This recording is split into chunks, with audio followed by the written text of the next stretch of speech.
What's going on, friends? It's Anton Daniels, and I gotta have a conversation with you guys about Teach Henley because you see how the sun is hitting me.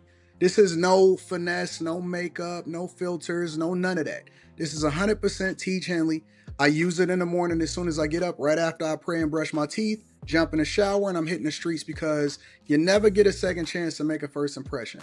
So even though they're giving you 40% off your first order, 20% off for life, even though you may get a free gift, forget all that, right? Because we would do this even if it was full price because it's worth that much. I'm in the streets, I'm kicking it with people when I see Dusties everywhere.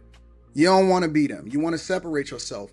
And the way that you separate yourself is self-care. Ladies get it for the fellas. Fellas don't wait for the ladies to get it for you. I'm about to hit the streets right now and I'm feeling confident. I'm feeling great. I mean, I already got confidence, but to have that extra boost of confidence, knowing that you've taken care of yourself and you set yourself apart from all of the rest of the sheep that's walking around making bad decisions on a daily basis. And it's reflected in their actions. It's reflected in the products that they use. It's reflected in the people that they follow. And so if you're trying to level up, if you're trying to make sure that you look good, they're going to send you the pack. They're going to give you all of the instructions on how you're supposed to use it. Then make sure you get your Teach Henley. Again, 40% off your first order, 20% off for life. Get your free gift. Make sure you tap in with your boy Anton Daniels because Unc is never going to lead you wrong. I would never have you use a product that I don't use myself. Again, they've been rocking with me for a long time. Make sure you get your Teach Henley. I love you. I appreciate you. I'm going to holler at you guys later.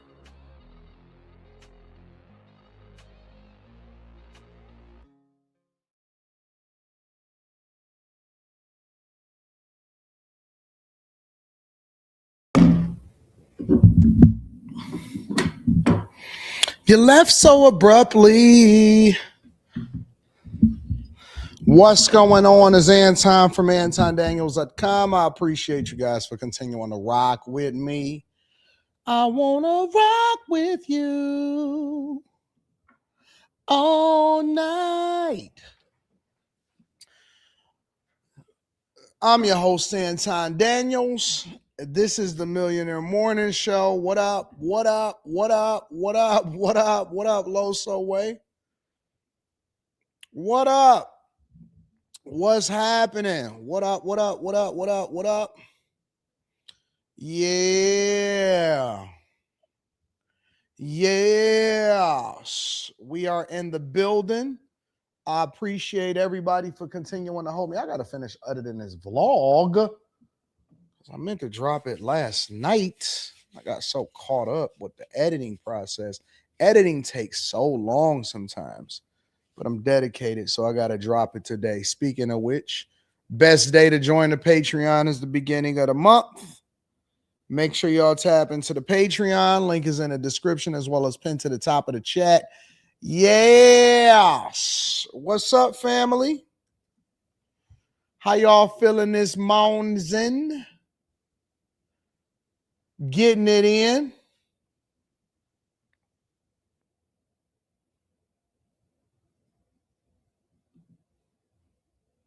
How y'all feeling this morning? Oh, snaps. Jasmine Crockett was on Sherry Shepherd. Oh, we got to get to that. We definitely got to get to that. Nah, but on the real though, before we get into the show, I want to make sure that y'all know that the best time to join the Patreon is the beginning of the month. So make sure you do so. I told y'all not to join yesterday and make sure you join today. So we're going to definitely get to that. I want to give a shout out to my dog, Spencer Campbell. Said, AD, good morning, and may God bless you, my friend. What up, Spencer Campbell? Thank you for holding me down, big dog. And Mike, that dude, says, congrats on the Lambo. Thank you. I appreciate it.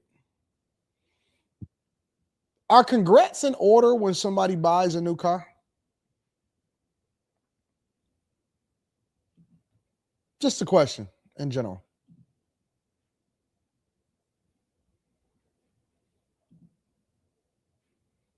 Like, do we just do it just to do it? Or is it like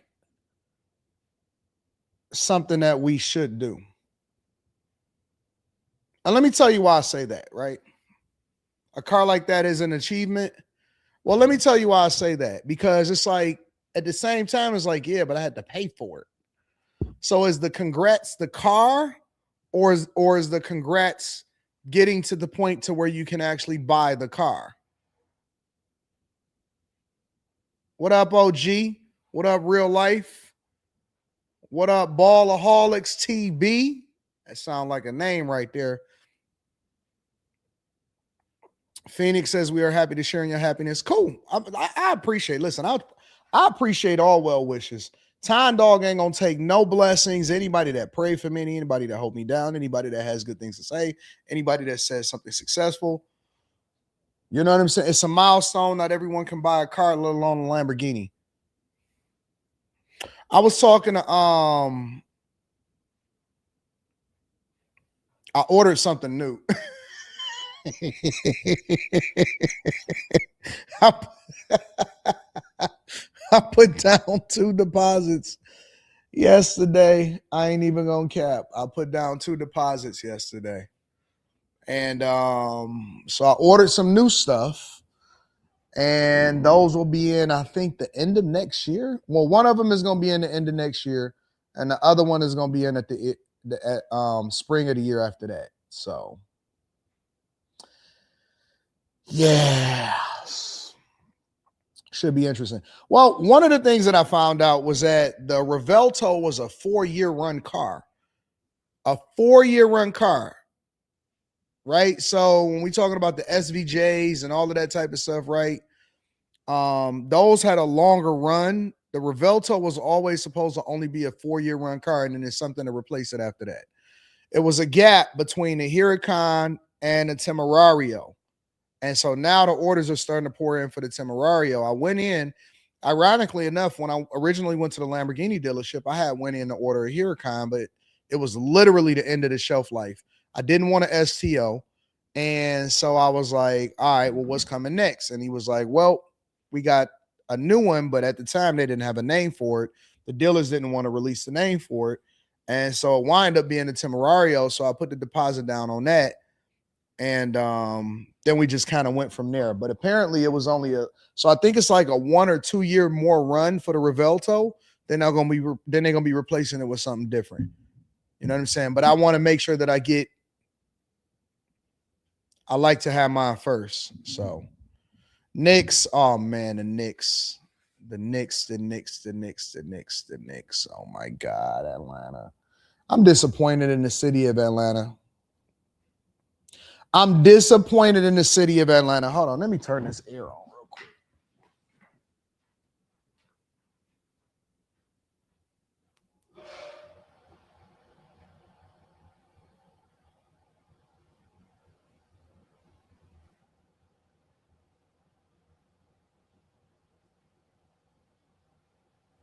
I'm disappointed in the city of Atlanta. I don't like what's happening with Atlanta right now. I'm disappointed. Atlanta. I can't believe y'all. Y'all went out there in y'all own city and got belt to A. Belt to A in Atlanta. Somebody says you worry about the Pistons, we gonna be all right. Y'all not gonna be all right. Y'all not here no more. It's over for y'all. See, that's the thing. You're not gonna be all right. You're fishing. See, everybody was worried about the Pistons. You should have been worried about Denver. You should have worried about Atlanta. You should have worried about the teams that they was predicting. Oh man, Jokic is gonna be there. Y'all got BTA yesterday. Boston, BTA. Atlanta, BTA. Denver, BTA. See, everybody worried about the wrong thing. I've been focused on my own team. We good. Pistons in 7. I see ain't none of y'all want to take no bets. Ain't none of y'all want to have no bets.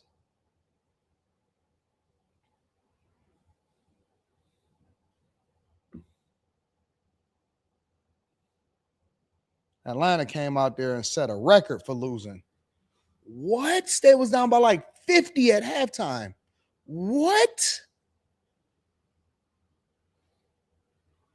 Like, what is going on?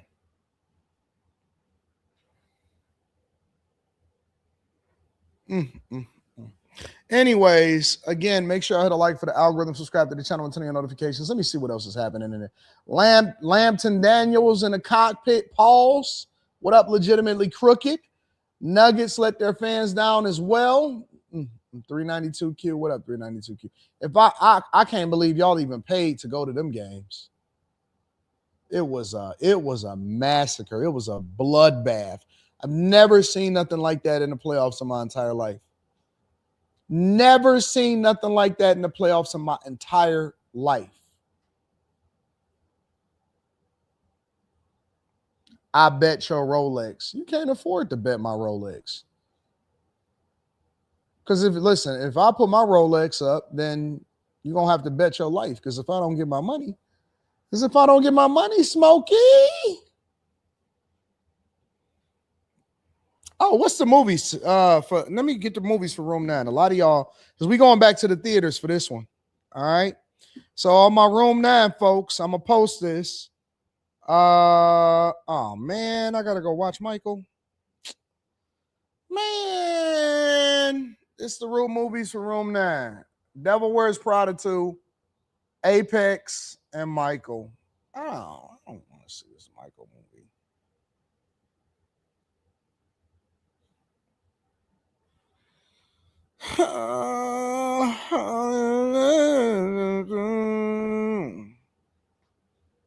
So Sunday, I don't want to see that, bro. Honestly, to be honest, I might be in the minority here. Let me post this on Room 9 while I'm thinking about it, because if I don't do it while I'm thinking about it, then it's gonna be problematic. Am I the only person that's sick of Michael Jackson? I can't be the only one.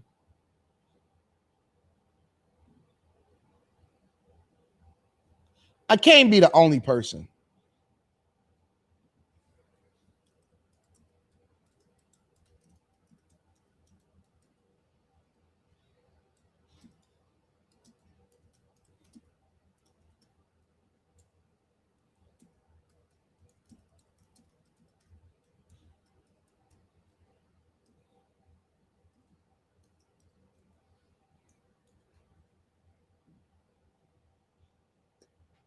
Frame fights.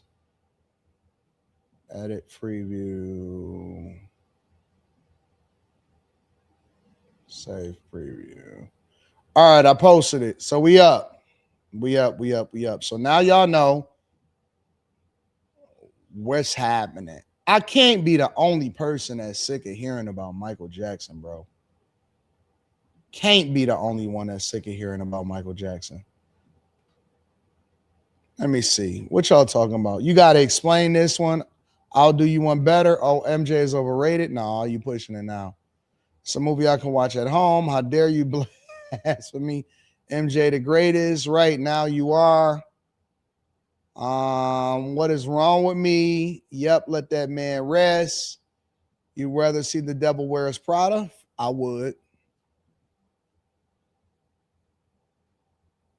Nope. Me too. Because you want to be starting something. No, you are not the only one. I'm one. Okay, so I'm not the only person. Honestly, bro, I'm sick of Michael Jackson, bro. I'm not sick of his music. I'm just sick of him rehashing it. Because guess what they're going to do in another 10 years? They're going to have another Michael movie. And then they're going to have another Michael movie. And then they're going to have a Michael theme park. And how much worship can one man have based off of his music?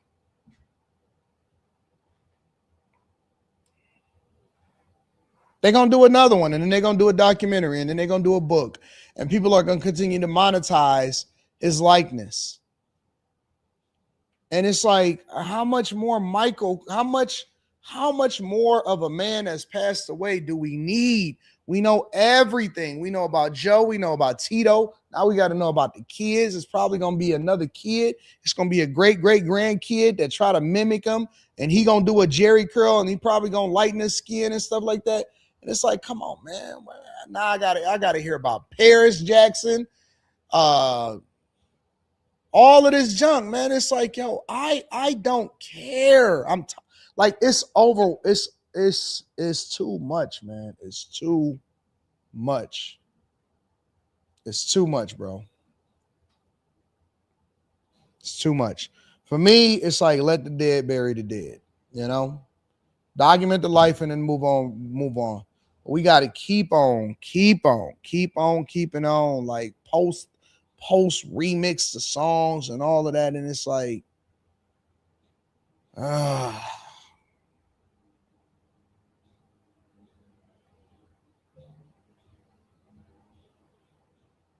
you'll go to an MJ theme park?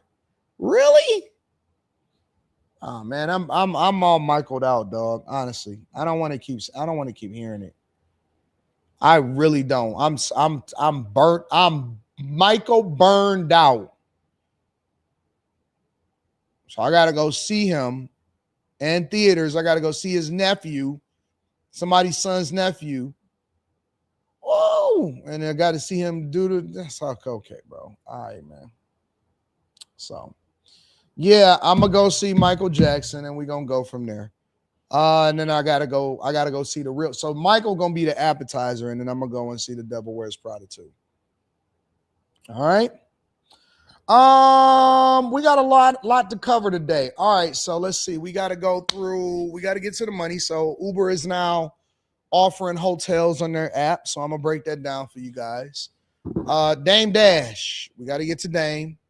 Jasmine Crockett, The View. We got to also talk about Erika Kirk. So I think I'm gonna do those back to back. I'm gonna get all of the people knocked out. The first thing I'm gonna do is The View. Jay-Z's interview dropped. So I'm gonna definitely torture Slimmy tonight on Room 9 talking about that. I think I'm gonna talk about Erika Kirk, Jay-Z, all of that. So yeah. We gonna get there. So we got a lot of people to cover today. Make sure you guys hit a like for the algorithm, subscribe to the channel, and turn on your notifications. We got to connect AD Glad to be back, boss facts. MJ and DMX died at 50. Erika Kirk. I think that the Erika Kirk hate is forced, but I'm definitely going to talk about that in a second. Top of the AM to Big One M Dub. Big M Dub in the building. What up, Big M Dub? I appreciate you, big dog. And then y'all also got to remember this. All right, so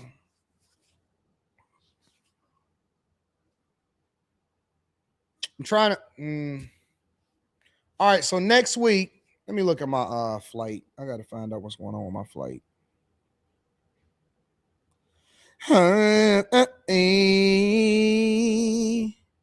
Got the Delta app, baby. One and only. All right, let's see what we got going on here. Detroit. Rio.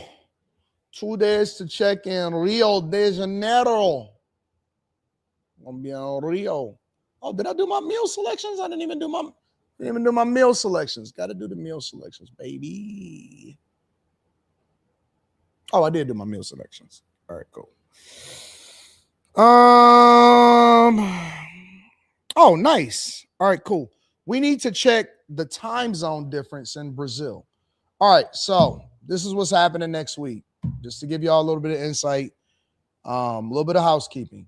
My flight is until 7:47. That's a crazy number. 7:47 p.m. Eastern. So, same thing as normal. No changes. We doing the show like normal. Everything is going to be normal next week. Everything goes the same way. I'm going to be doing the show here in the morning, and then I'll be doing the show over there and the next day, hopefully, in the morning. Let me see how long my flight is. How long is my flight? Somebody said do all of that after the show. Shut up, punk. Care nothing about what you talking about. Got a flight to Atlanta, then I got a 9-hour flight after that. How long is my layover? So we should be good. Yeah, we should be good.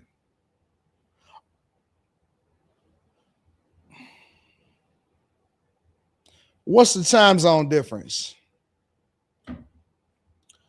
Rio, Detroit to Rio time zone difference.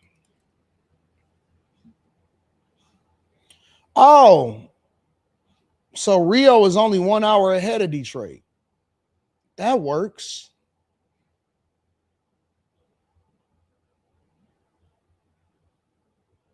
That works.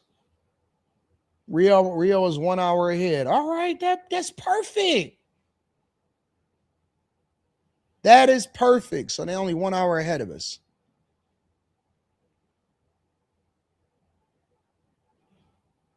All right, cool. So everything is gonna work out perfectly.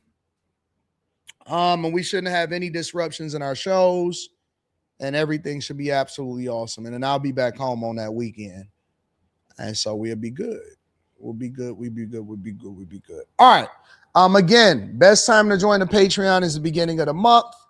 I'm finishing up the editing of the Lambo video, and so that should be dope. Taking me a little bit longer because I had to throw a couple extra shots. I had to go shoot some extra footage so that we can get that cleared up for y'all. I thought he said England from some reason. That was last week. We was in Manchester last week. This next week we on a new wave. All right.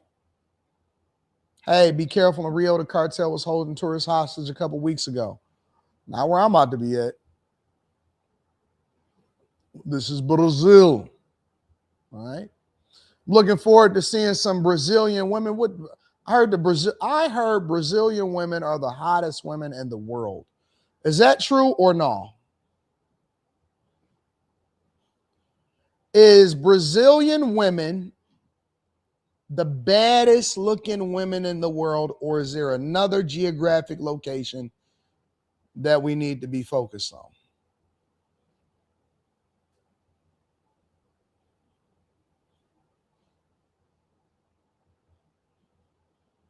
I see, yes, Brazilian women are gorgeous. Somebody said Dominican women, they have the, oh my God, he said they got the best cat too. What in the world is going on? If you think Houston has a high STD rate, check out Brazil. No, I'm not interested because I don't plan on doing anything with them. I'm just asking. East African women, yes, Brazilian women is bad as hell. Dominican, Colombian, there's some bad thick ones out there. They're mostly mixed with African and Spaniards and such. Might have some truth to it. Cape Verde, hands down. Cape Verdean women. Maybe box, not the face, not the box. Nah, East Africa. East Africa got the best looking women. They got a lot of men, ladies, be careful. Eastern European is the finest. Okay. All right. You know what? That's going to be my icebreaker tonight because I want to know what y'all think. Icebreaker tonight. I'm going to put that on my list.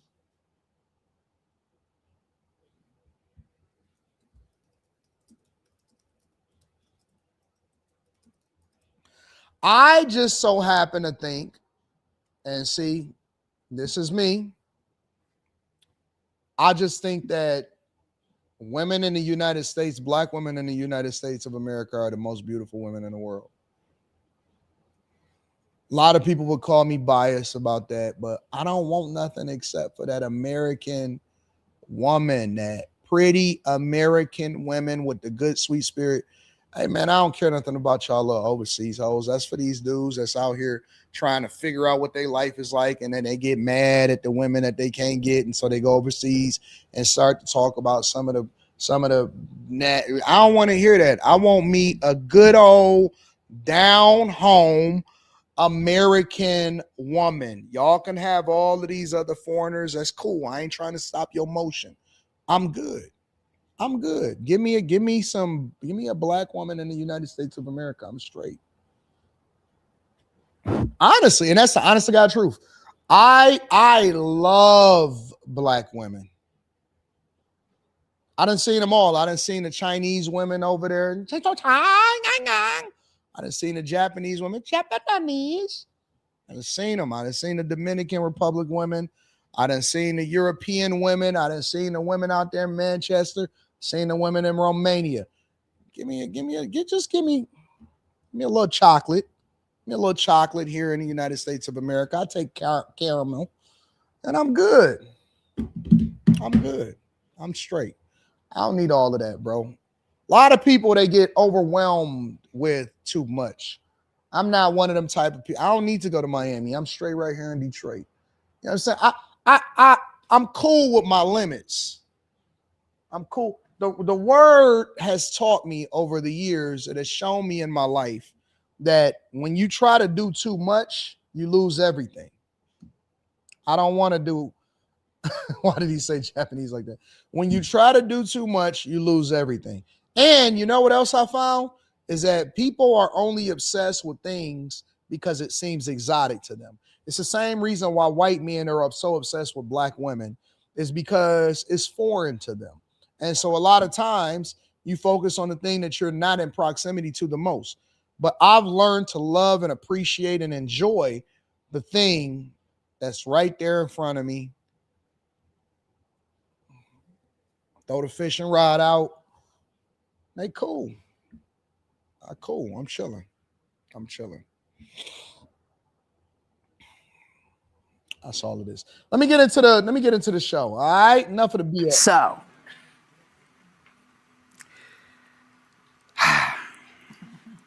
this decision, we knew this was coming because they've been chipping away at this for a long time.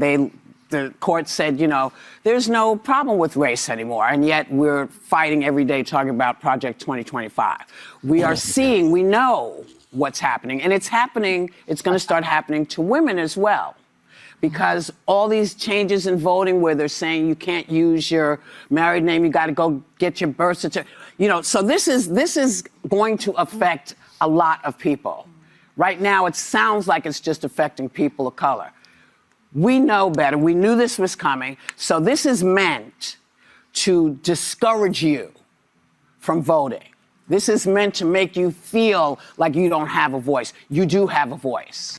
So what the ladies on The View are trying to say is that you guys are now being disenfranchised, black people specifically, that you guys are being disenfranchised because this is trying to discourage you from voting.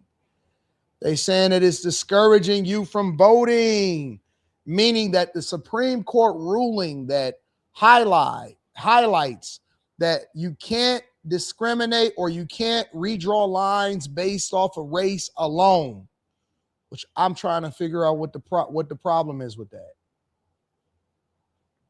You can't redraw lines based off of race.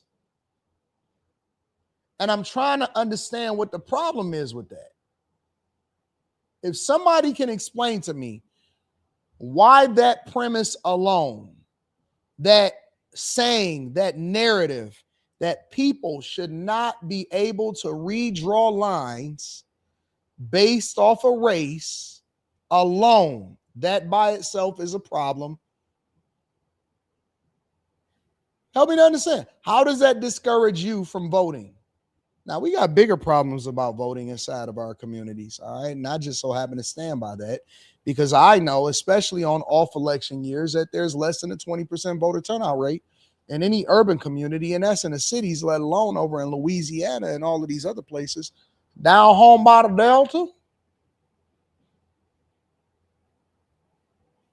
if I am leaning on the Supreme Court to justify whether or not I should vote, especially in local elections, and here's the other question that I have.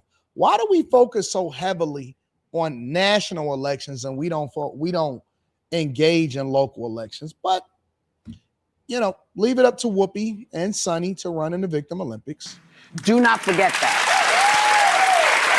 Somebody said, did you see the lines draw in Louisiana? Nasty work they did. Bro, you write like Yoda. Nasty work they did. You know why I don't care about the lines drawn in Louisiana?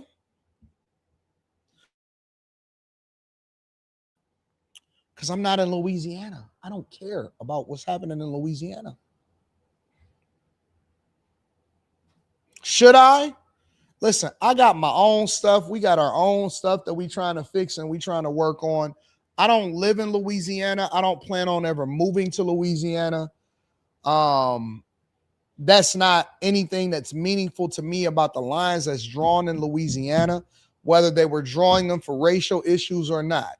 The Supreme Court justice issued a ruling to set the precedent for the entire United States. So I care about the Supreme Court ruling as it relates to how they highlighted what was going on in Louisiana. However, I don't care about what's happening in Louisiana because it's the people in Louisiana that should be responsible for what's happening in Louisiana.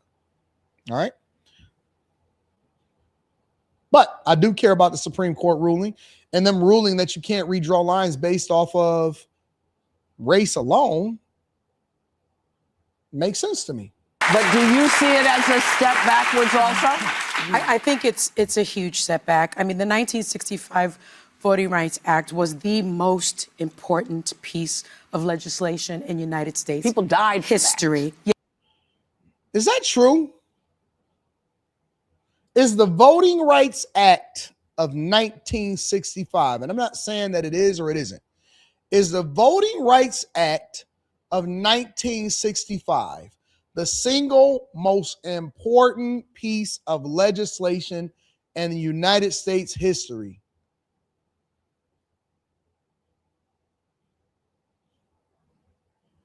Because I know we like to just say stuff. I know we just like to throw stuff out there. Is that the single most important piece of legislation in the United States of America's history? I don't know about that. My instincts are telling me no. My mind's telling me no, but my body. Yes, actually, Justice Kagan, in her 48-page dissent, said that it was the most important piece because it was born of the literal blood of Union soldiers and civil rights marchers. Yeah. She wrote that.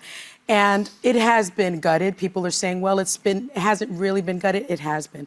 And that is because the majority opinion was written by Samuel Alito, the same judge that wrote the decision that took away a lot of women's rights. Right. 2 key points. He stated that states can no longer use race as a factor in— How did they take away women's rights? So now, and let me tell you how this is going to work, and this is why it's dangerous. This is why liberals are dangerous. This is why liberals are dangerous. They're using the same playbook that they use to finesse y'all to join in on diversity, equity, and inclusion, LGBTQ, and feminism.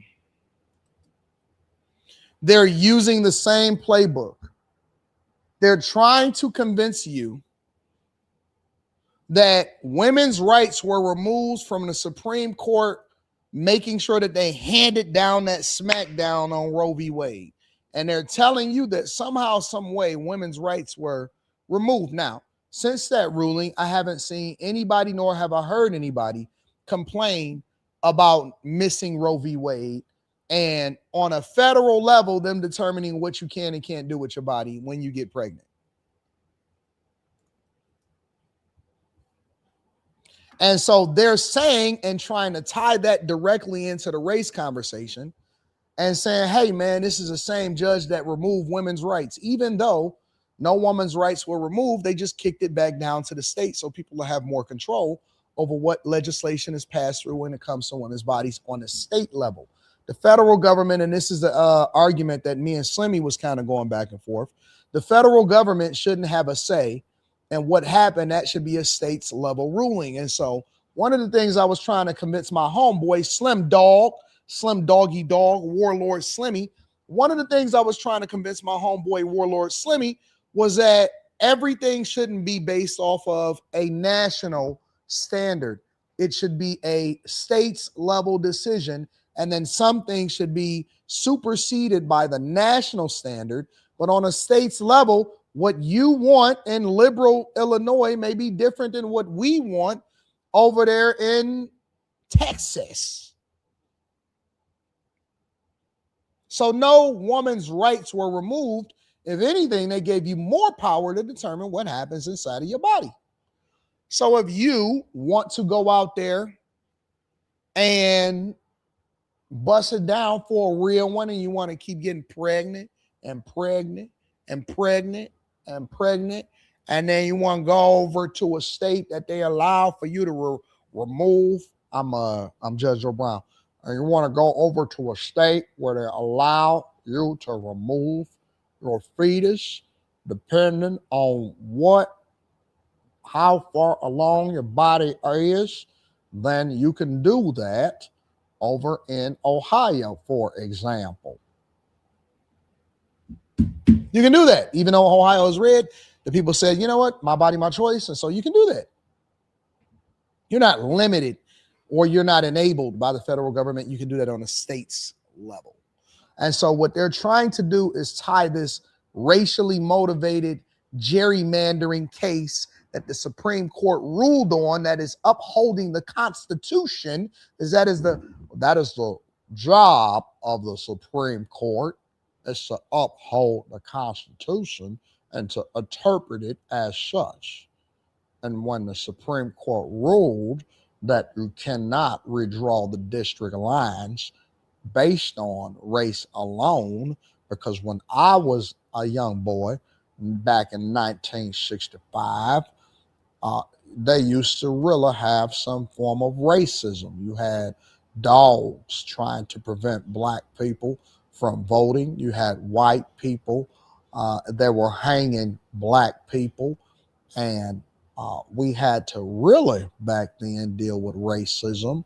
And I, as a young boy, could not even imagine becoming a judge, let alone being a part of the legal system as we know it today. So these folks today, they don't really know racism. What they know is running in the victim Olympics. And in the victim Olympics, they're trying to tie both things together. They want to try to stand on the civil rights leaders and movement from the early 60s and what black people really were going through. And Sonny Hostin and Whoopi Goldberg, really, they don't know what it's like to really have to go through racism. And I would suggest that they go back and watch the videos. Ladies and gentlemen, Judge Joe Brown. Thank you, Judge. I'm not inviting nobody. You know what I determined? You know what I made up in my mind last night when I went to bed after the show? I said, I'm not going to keep on inviting people onto the platform. I'm going to just go ahead and imitate them. And then if you close your eyes, oh man, Judge Joe Brown is on the Anton Daniels Millionaire Morning Show. You know what I'm saying? Let's get back to Sonny running in the Victim Olympics and Whoopi. And redistricting, but states can use party politics. They can use party politics in redistricting. What does that mean? Meaning they can draw the line based on you can draw the line based on Republican and Democrat. It's okay to discriminate in that case. Yeah, it's okay to discriminate there. And number two, the Voting Rights Act only protects against intentional discrimination. The problem with that is, I don't know about you, but there aren't that many racists that say, hi, I'm a racist. There aren't that many legislators that write in legislation, we are going to discriminate against black people. So it's almost impossible to prove intentional discrimination. Right. And that is why, in my view, this is gutted. What is most troubling to me, and I think you and I, Whoopi, have discussed this, Alito argued that the vast social change has occurred throughout the country, and particularly in the South, indicating that racism no longer exists in this country. I can tell you, as a black woman, that my father was born in 1949. He remembers segregated schools. He remembers segregated water fountains. You know, it's so funny. If you listen to a lot of black people today, they don't know what they want. They say, segregation was actually best for us. And then they say, well, we don't want segregation because X, Y, and Z. He remembers. You know, and I find it so hilarious that these are the same people that are crashing out over the Supreme Court ruling, yet they are against updating and removing birthright citizenship. You speak with forked tongue. You speak with forked tongue. They don't know what side of the aisle that they want to. Let me tell y'all what the truth is.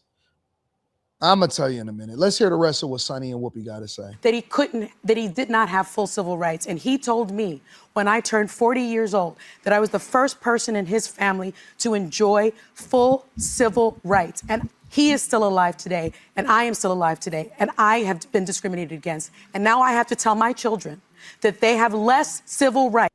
How rich of you. How rich of you. Than I did when I was born. That's true. That is disgusting, despicable, and I am devastated by this particular Supreme Court decision, even though, Whoopi, we did know this was coming. What about, wait a second, what about Clarence Thomas? Didn't he stick up for his own No. group? Did y'all hear what she just said? Listen. His own No. group? He No, did. he Wait a second, what about Clarence Thomas? Didn't he stick up for his own No. group? Didn't Clarence Thomas stick up for his own group? These women, just like the rest of America, it leans so heavily into race. If that's not one of the most disrespectful things ever for somebody to say, what about Clarence Thomas? Didn't he stick up for his own group? And what group exactly does that are you talking about, ma'am? Didn't Clarence Thomas stick up for his own group? AD acting like racism doesn't exist is nuts. You know, I think that God played a cruel joke on us by making us all different as far as our race and how we looked. I think he played this is a cruel experiment that God is having, and they're just sitting up there laughing like, look at these idiots. Your whole soul on the line, and you so busy worried about something that you can't control as far as what somebody else look like. Y'all are controlled by the construct that somebody then said that you need to be controlled by.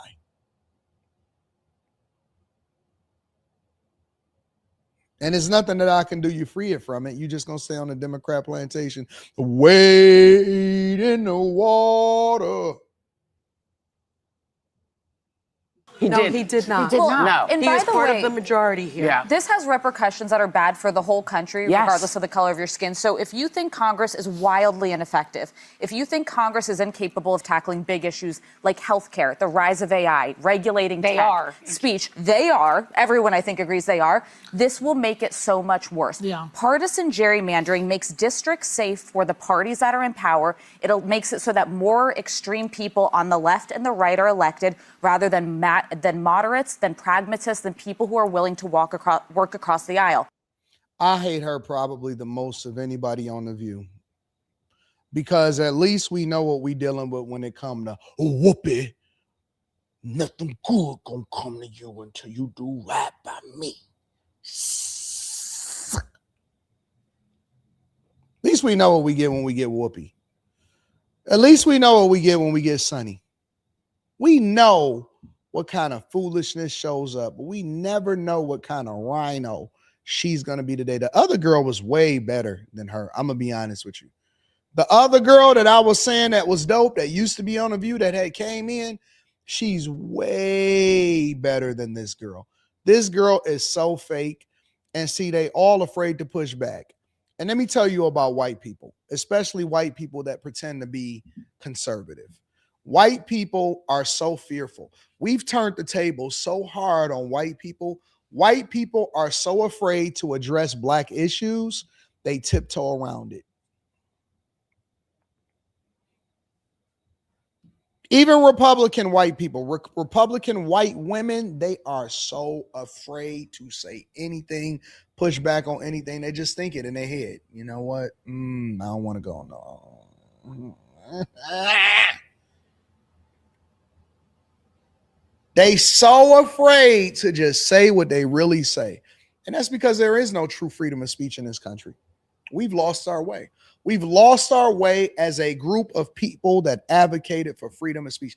There is no freedom of speech in this country. It's a shell of what it used to be. Because if you say what you're really thinking, and we gonna come after you. I'm not talking about threats. I'm not talking about national security. I'm saying saying what you really think. You can't really say what you really think, because if I say what I really think about you, then you're going to be sitting there acting like I hurt your puppy. White people are scared. They're afraid. They're running for the hill. It's white people, thousands of people, white people right now watching this show, watching it, restreaming it. Thousands of people are sitting there nodding their head to me and saying, Oh, that Anton, he right. Right. I can't tell you the amount of white people that come up to me on the way. I was walking through the airport and a white man from Montana, I was in Amsterdam, I had just landed in Amsterdam on my way back from Manchester. And he said, oh my God. Oh God, what? He said, what? I wasn't sure it was you, but I seen your hat and I knew it was you because you're the only bag chaser that you're the king of the bag chasers. And I said, yo, man, what's going on? He said, man, can we take a picture together? I can't wait to share with my friends on Facebook. Man, my wife, she's a fan of you, bro. And I said, word? I said, yeah, man, let's take a picture. Let's flick it up. You know, I did my flicked it up. He said, man. And let me tell you how white people play it. This is how they do it. You know, I was just watching you. Look, let me show you my phone. And I say, man, I appreciate you, bro. Thank you for holding me down, man. What's your name or whatever? So I'm talking to them. And then they say, you know, I was looking at that video that you did the other day. I said, which one is that? You know, the one about schools. Huh? You know what I'm talking about. Oh, yeah. I just did that one the other day. Listen. We're sitting around the table. And what I'll tell you is that you were right. You're 100%. I concur 100%. And I want to make sure that you understand that they agree with what you said about the culture.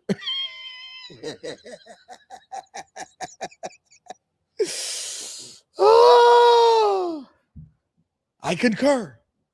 Because let me tell you something, buddy. Listen, where I'm from in Montana, there's poverty up the wazoo when it comes to the white community. But see, people don't see that. We're suffering too. We're trying to figure it out too. We're trying to figure out our schools too. You know? And they want to make it seem like we're all different. We're not different. But see, I can't say that. But I'm so glad, man, because you're addressing the issues that people are afraid to talk about. And you take a lot of shots, but we're supporting you, bro. We got your back. Thank you, man. Listen, man, can I let me give one more picture. I'm gonna let them know that. Yeah.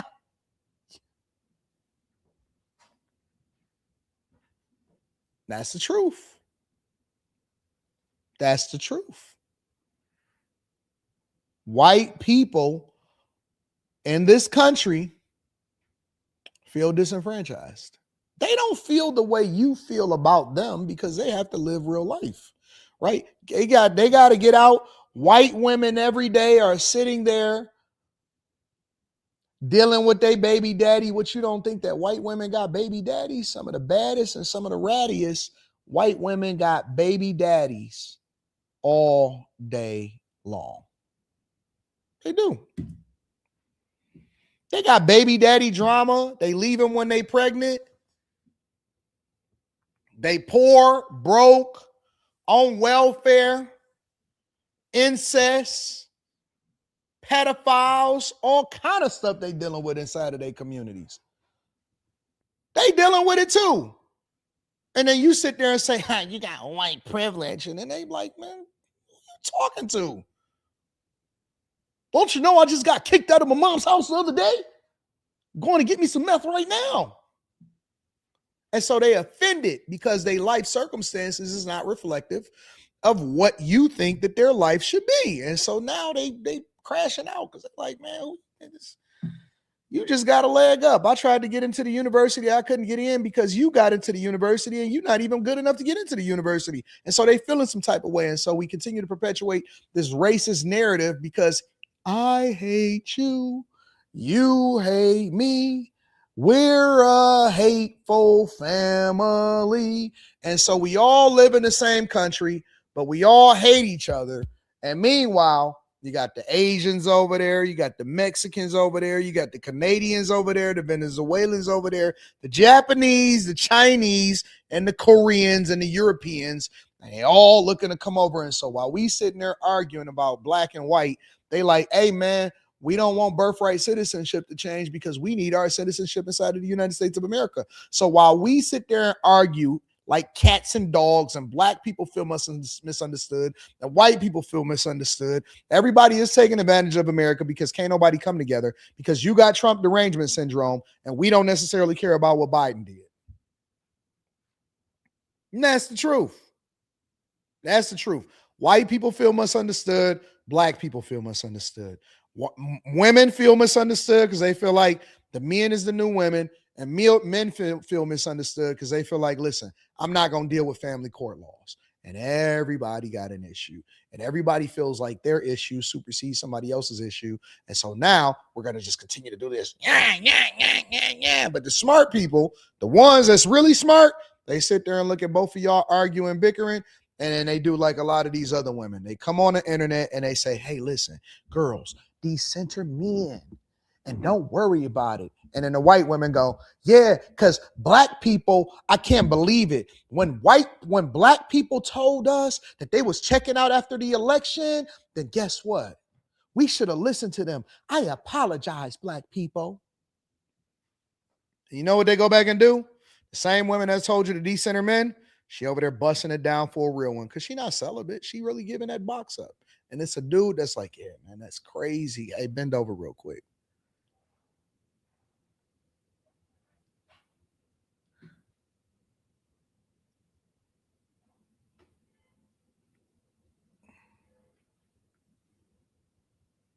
Telling you the truth. Telling you the truth. And the Asians is mad because they trying to spend some money and get over here and get an education, but then they feel like you pushing them out, so they're going to sit there and they're going to get mad at you.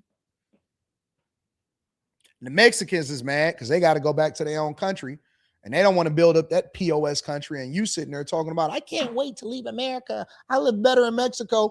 And Menendez over there saying, oh, I'd love to trade places with you and come over to America because my call center over here in India we have no more call center jobs because AI is replacing us. And everybody got a problem, and you want to go over there and they want to come over here, but ain't nobody really doing nothing because you don't really want to leave and you pretending like you really want to be out of there. Then you want to get your roof replaced, but you don't want to pay nobody, but you believe that everybody is supposed to get a minimum of $30 an hour. That's all hypocritical. It's all performative and it's all hypocritical. Everybody is acting like they got a problem that they don't want to participate in solving, and so they can stand in their hatred so that they can feel better about their circumstance. That's all America is right now. It is a jumbo cluster F of people complaining but not doing nothing and expecting somebody else to do it for them. And that's why they're willing to take money out of somebody else's pocket to make them feel better about themselves, but they don't want to actually stay back and give into their community when they get successful. It's all one big cluster F. That's all it is. I can go on. I could go on. I can talk about people in the church and how they criticize the church, but you ain't never been to the church, but you ain't got no religion. I could just talk about this all. I could go for 3 hours straight talking about the hypocrisy that's going on inside of the places. But the fact of the matter is, it's all based off of trauma, and it's not really based off of solutions. The Republicans hate the Democrats hate the Republicans because of power, not because they actually disagree about the structure of what happens inside of America.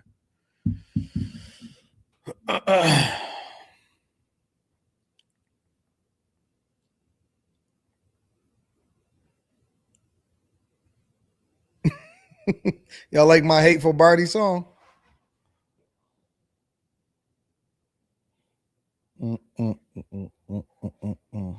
Oh, we don't do F-bombs on the Millionaire Morning Show.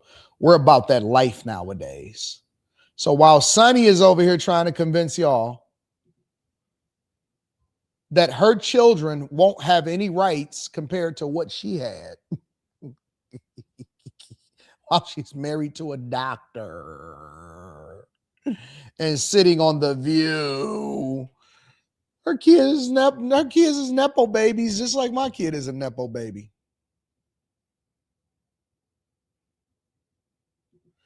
Anton, have you been keeping up with Danielle Carter running for mayor of Chicago, or Pace keeps coming across my algorithm? Yeah, I'm going down to Chicago to support her. I'll be down there in a little bit. I'm gonna go down to Chicago and shout out to my girl Danny C in the building. Make sure you guys hit a like for the algorithm, subscribe to the channel, and turn on your notifications. Because I actually support the people that I want to win. Mr. Lott says, I used to love this debate during election season. The same women that argued against going to another state if they wanted to abort would go to another country for a purse or a BBL is insane. Talk about it. Talk about it, Mr. Lott. Shackwick says, is it the most important legislation passed for black people? Because it's one of the contributors that tied black people to the Democratic plantation. Now we getting somewhere. Eric Harris says, AD, I watched After Hours this morning. That Lambo game. Y'all think I got softer? You think that the Lambo gave me a soft? Give me these keys. Man, get these keys up out of here, bro. Because I ain't soft. The Lambo didn't make me softer.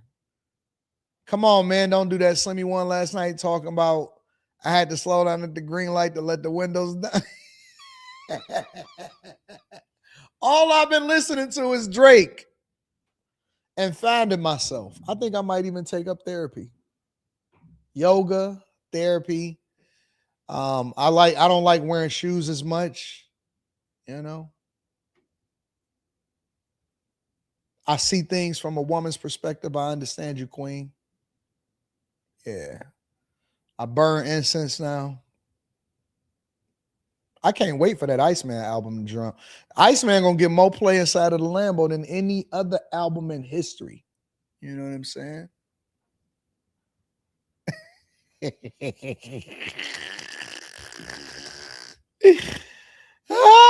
Y'all gotta admit that was funny. That was hilarious. Modzil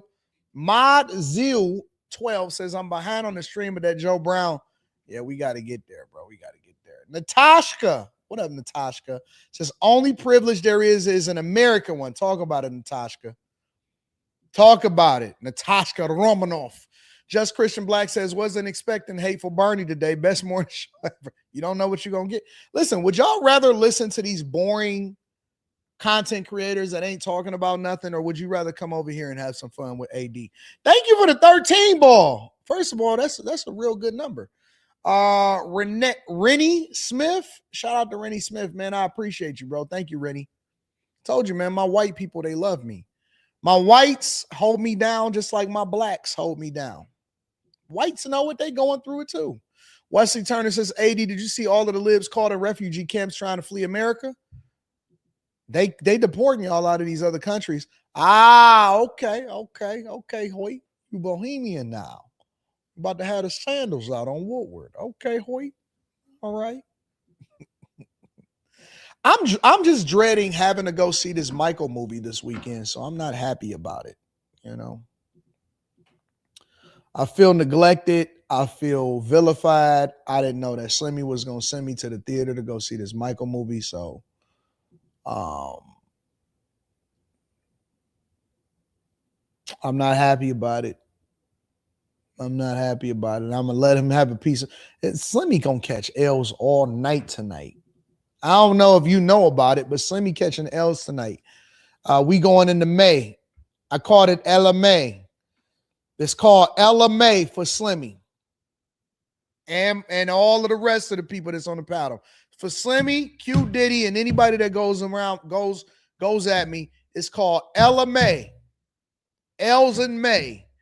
For everybody that's on the panel that got a difference of opinion.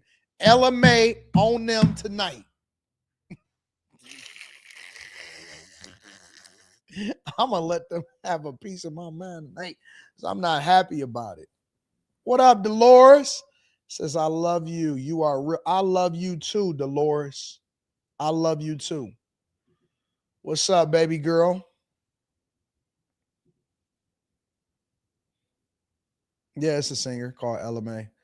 But in my case, Ella May is going to be applicable to El Slimme. All right? I'm about to rap on Slimmy's head tonight. I'm about to write a freestyle. Hold on. Give me a second.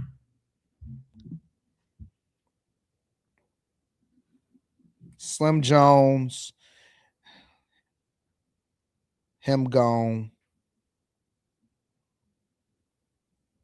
fentanyl, kill them all. Okay, got it.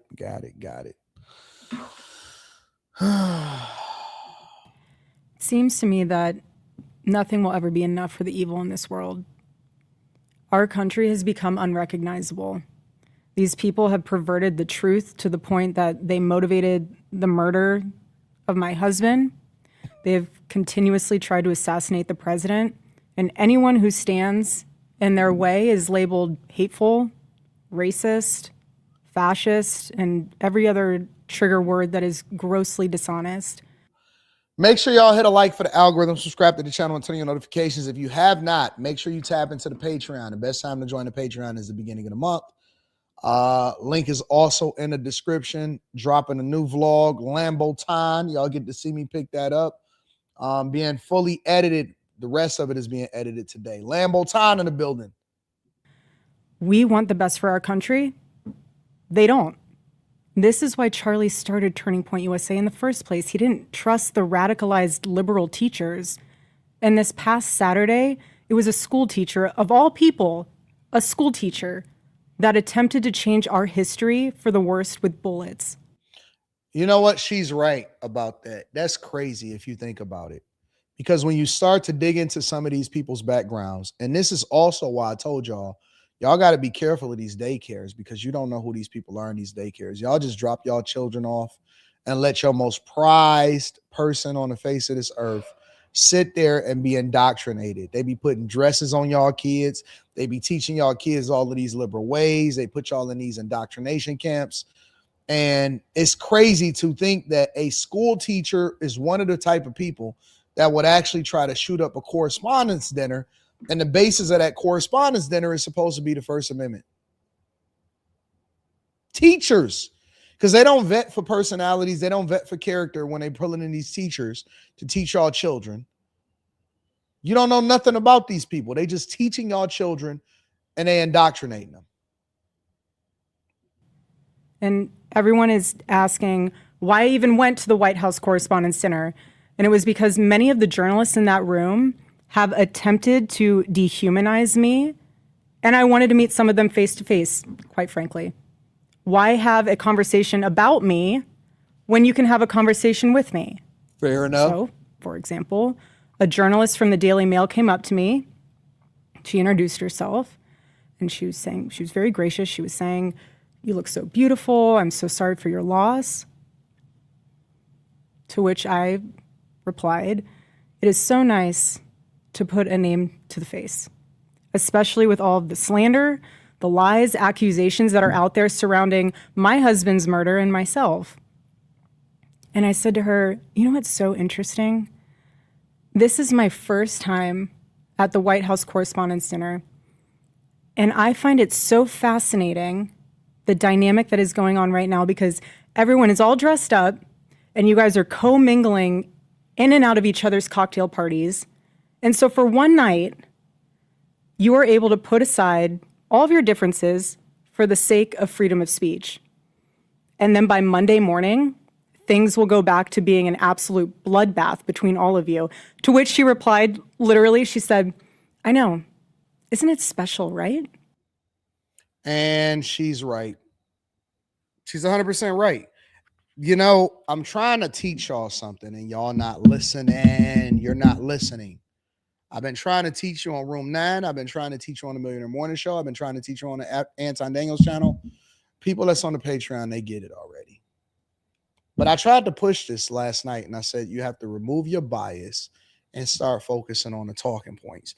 If you focus on what she's saying instead of who's saying it, because most of y'all don't even think for yourselves. A lot of y'all is basing it off of what you heard somebody else say about them, not if you actually disagree with the person itself. We don't give influencers enough credit for influencing us to feel a certain type of way about a person. We don't. We really don't. And so we'll listen to other people to develop our narrative for us. And I can see it in the chat right now. I can see it in the chat. Y'all are more focused on what outfit she's wearing instead of actually listening to the conversation that she had with journalists at the correspondence dinner.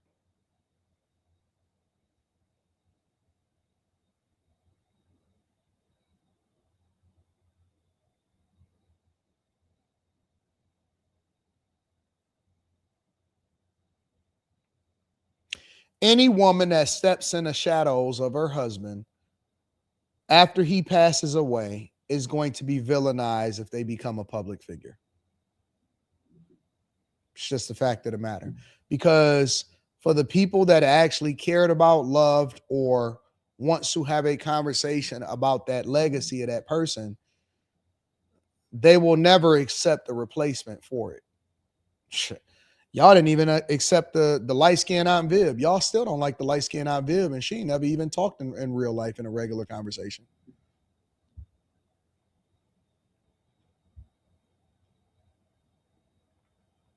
Light-skinned Aunt Viv replacing dark-skinned Aunt Viv was a whole diabolical situation in the black community. We still talking about it in 2026. And I don't like her, bro. Cause man, why they replace her with a light-skinned Aunt Viv, bro?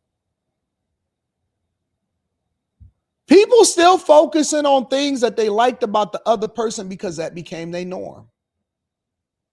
Let somebody that is super knowledgeable, incredibly well-spoken, handpicked, come on the Millionaire Morning Show and start telling y'all about what's happening in popular culture. Where's Anton? I had to catch a flight last Wednesday.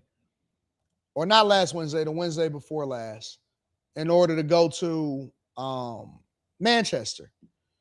And the Q show went on like usual. And boy, I got so many emails and DMs, and people was like, Anton, you need to wrangle them in. I don't know what's going on, but with you not being there, I don't know what's happening. It's like, bro, they just having the same conversations. It's just one person that's missing.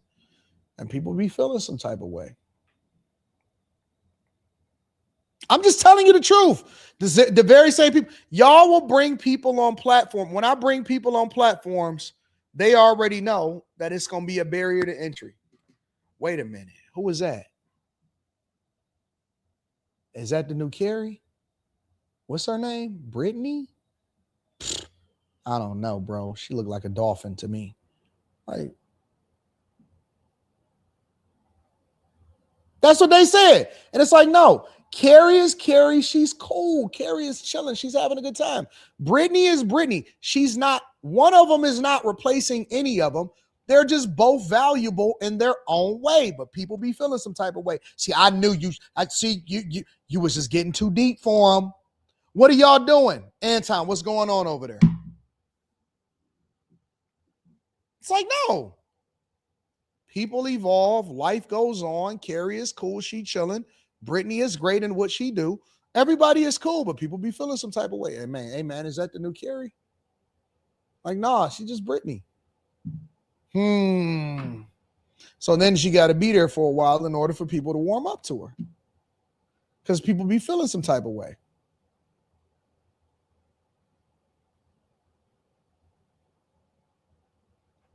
It's just the truth. It's just the truth.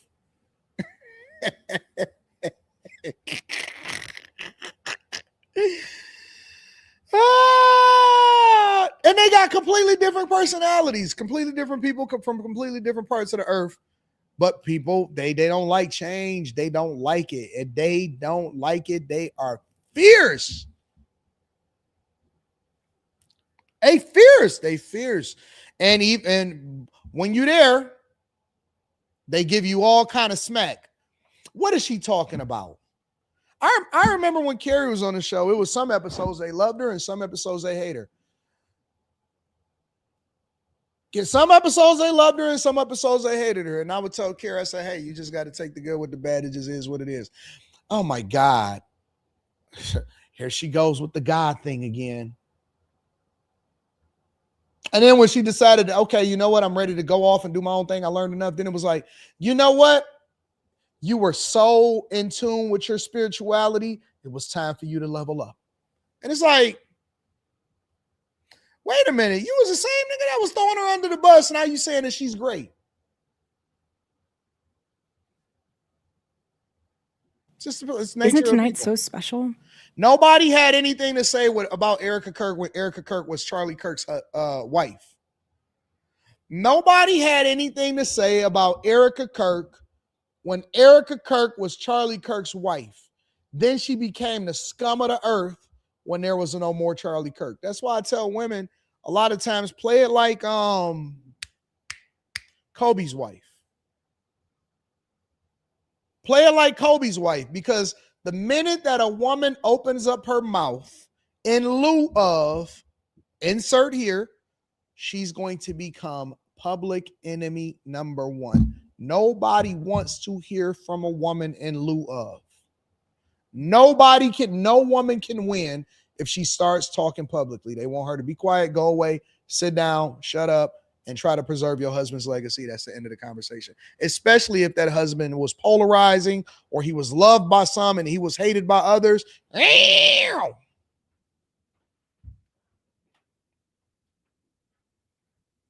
Women are, that's why I'm about to become a feminist. Ladies, Anton is about to start advocating for y'all. I'm sorry, what did he do to you? Oh, I'm not having that. I'm sorry, sir. Can you please respect her and put some respect on her? Well, at least I could be a feminist on Room 9. Maybe I won't be a feminist in regular life, but I definitely am thinking about leaning into more of my feminist ways on Room 9, because the Lambo is doing that to me. Let's get back to Erika Kirk. We'll revisit this shortly. And following that conversation, it was time to take our seats, and we went into the big ballroom where the dinner was.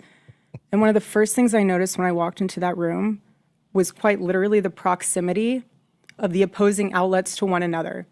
So you have one table here that's Politico, and another table here that's Fox, and another table here that's WAPO, and you're all crammed together, elbow to elbow.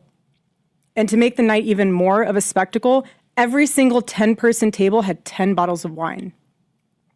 And the president of the White House Correspondents Association, she did a great job of trying to make the evening have that feeling of Americana. You know, we were in a room celebrating freedom of speech despite our differences.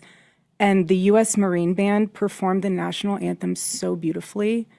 And then shortly thereafter, gunshots rang out and total chaos ensued. And you guys have all seen what happened next, because there are 1,000 videos of it. Miss Sanchez says, Carrie, she has a sweet soul. Y'all don't know Carrie. Miss Sanchez may know Carrie, but y'all don't know Carrie. Carrie crazy, y'all. All right. Don't let the smooth taste fool you. Carrie crazy. Y'all know Carrie is from Jersey, right? Carrie from Jersey. Listen, Carrie, I'm not going to let them keep on trying to glaze you and make you seem like that you know what I'm saying? I'm going to bring them back to reality. Wait a minute. What'd you say? No. We're not doing no love over here. We're not doing no love over here. Nah, skip that. Jersey, New Jersey Drive. Nah. They keep on trying to make you out to be, you know what I'm saying? One of these, Hey, you know how people try to always they try to remind people of how humble you supposed to be. They try to remember. Wait a minute, hold on, wait. You talking about Carrie? Wait, Carrie from the block? Oh man, what you talking about, bro? I used to hang out with her all the time. See, you know Carrie from Anton Daniels, internet, and all of that. Nah, nigga, that's just that's KS to me. Carrie E. You talking about Carrie E? With the I, not a Y? Oh man, I've been to her, man. That's Carrie from Jersey. Y'all doing too much. You're doing too much. You know what I'm saying? They want to remind you. They want to humble you. So let's discuss that fact for a second. If you were in that room, you had no way of knowing what the status of the shooter was, how many there were, or honestly really anything. It was just utter chaos. And so during an active shooting, these journalists are using their phones to find moments to capture for clips. They were so concerned about getting a video in a room with an active shooter that they could have accidentally and quite literally filmed themselves being shot.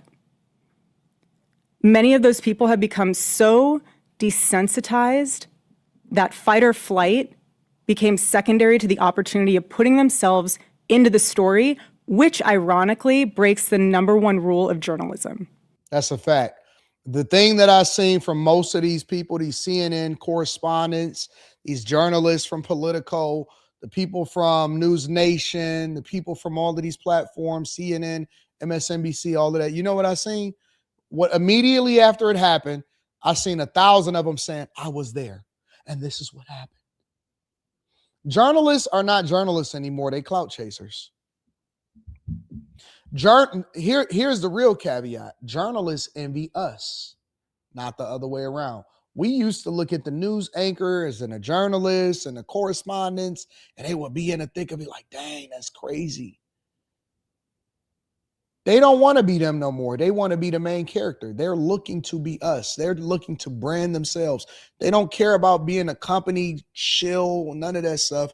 Journalists want to be us. And so their goal is to capture it and put themselves in the thick of it, not necessarily report on it and tell you what's happening anymore. Journalists are not journalists anymore. They want to be content creators. Everybody want to be us. They want the spotlight. They want to be able to carry a show. They want to be able to do a live stream. They want to be able to get a lot of followers. It's a dopamine hit. They're human just like everybody else. And again, ironically enough, the shooter was a teacher. You have these people who are supposed to be teaching our children the future of this country, and he's so unhinged that he is able to teach children by day and then attempt to murder the president of the United States by night. And in his manifesto, he starts by contextualizing himself by saying, I am a citizen of the United States of America. And while we may have big problems with illegal immigration in this country, I have to tell you, we have an even bigger problem when it comes to the systemic indoctrination and radicalization of our own citizens. This is what got my husband killed. This is what has led to 3 legitimate attempts on President Trump's life. And I can speak firsthand to that unbearable toll that this must take on our First Lady. There has never been a president who has faced this many assassination attempts in Americans' entire history. And after each one, the reaction from the far left has been, at best, a shrug, and in some cases, a sick disappointment that the shooter was unsuccessful. We are all human beings. And if you can just pause and just take a minute and ask yourself, how would you feel if even just one person made cruel jokes about the attempted murder of your loved one? That is what Jimmy Kimmel did to the First Lady. He said that she had the glow of an expected widow. Yeah, that's crazy. The glow of an Is that what he said? Let me see. I gotta do some research. Jimmy Kimmel.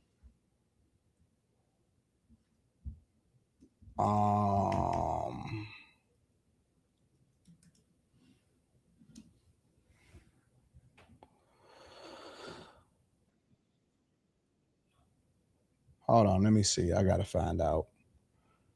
I gotta see for myself because I'm not dependent on what nobody else say. I don't care if it's Erika Kirk or not. I gotta find out for myself if that's what he actually said. You wake up in the morning and the First Lady puts out a statement demanding you be fired from your job. We've all been there, right? Jimmy Kimmel not backing down after First Lady Melania Trump demanded ABC cancel his show, saying he shouldn't be invited into our homes each night to spread hate, and claiming he deepens the political sickness within America with hateful jokes like this. Our First Lady Melania is here. Look at Melania, so beautiful. Mrs. Trump, you have a glow like an expectant widow. It was a... Why would he say that? Beautiful. Mrs. Trump, you have a glow like an expectant widow. Why would he say that? Wait. So your team actually wrote that. You read it before you were going to say it. And you say some stuff like that? Listen, I'm all for a good joke. I'm all for trolling. I'm all for a lot of different things. Why would you say that about the president of the United States of America's wife? Now, and let me tell you why this is, because I mean, let's keep it real. If somebody has said that about Michelle Obama, the whole community would be up in arms. Everybody would be up in arms. But see, that's what I'm saying about us not being able to remove our bias against people to objectively say, you know what, this is right or this is wrong. We can't separate the person from the thing that's being said about the person or the person that's saying it. And so wrong is wrong sometimes. And I don't think that that should be said about anybody, let alone any president's wife. Why would you say some stuff like that? Nah. That's wrong, bro. That's wrong. That is super wrong. I don't know if he's trying to say some of the most controversial things that he can say. That's wrong, bro. That's bro. I would never say that about anybody. Anybody. I wouldn't say that about anybody. I wouldn't say that about any person. I wouldn't say that about a president. I'm never wishing death, whether overtly or covertly, on anybody. Nah. That's wrong. That's wrong, bro. Yeah, that was dirty. I'm not even gonna replay that part. That's grimy right there. Widow. Just 48 hours before that nightmare almost became a reality. And this culture we're living in absorbs disagreement as a form of personal betrayal. Somebody said ABC needs to suspend him for that. I disagree. I don't think that he needs to be suspended for that. I think that it's the responsibility of the people to tune out if that's not what they're rocking with. I disagree. I think that ABC should allow for him as long as they continue to drive profits, but it's up to the people to determine whether or not they still going to be profitable if they still want to watch. Y'all boycott everything else. He definitely should apologize. I think he should apologize. It was a bad joke. It was in bad taste. It's not something that anybody should say. But for me personally, I like to be consistent. I'm never going to advocate for somebody to lose their ability to feed their family. I'm never. I don't know why. That's just me. I'm never going to advocate for somebody to lose the ability to feed their family. That's just who I am. I don't care if I like you. I don't care if I disagree with you. I don't believe in you losing your resources. So it's up to y'all to determine how much he makes, but I'm not going to stand for that one. It turns having an opposing viewpoint into a moral crime worthy of punishment. And here's what I've realized through all of this.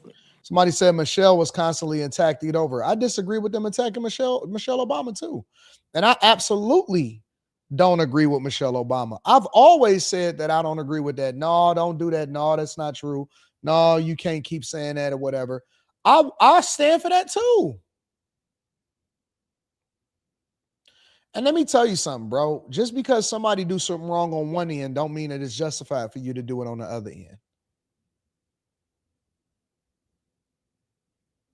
Truly, having lived through quite literal hell these past 7 months, if you strip someone of their humanity long enough, you will arrive at the chilling conclusion that they don't deserve to exist at all. Every morning I wake up to a new headline lying about me. I have comedians dressing up in whiteface. I have people saying I'm not fit to be CEO, and I have Candace Owens claiming I murdered my husband. Let me address this Drewski thing. And I was saying this last night. We're all hypocritical. There are certain things that black people can get away with that white people can't get away with. There are certain things that women can get away with that men can't get away with. There's things that men can get away with that women can't get away with, and so on and so forth. And so we live in a society that's based off of our bias. It's based off of who we like and who we don't like. And that's who we give authority to do whatever it is that we want to give authority to. Let me tell you why. If a white comedian, right, wore blackface to imitate and highlight, it'll be a very, very controversial conversation about whether or not they're being racially insensitive, because the translation of it is that they can't get away with that. It's just the truth.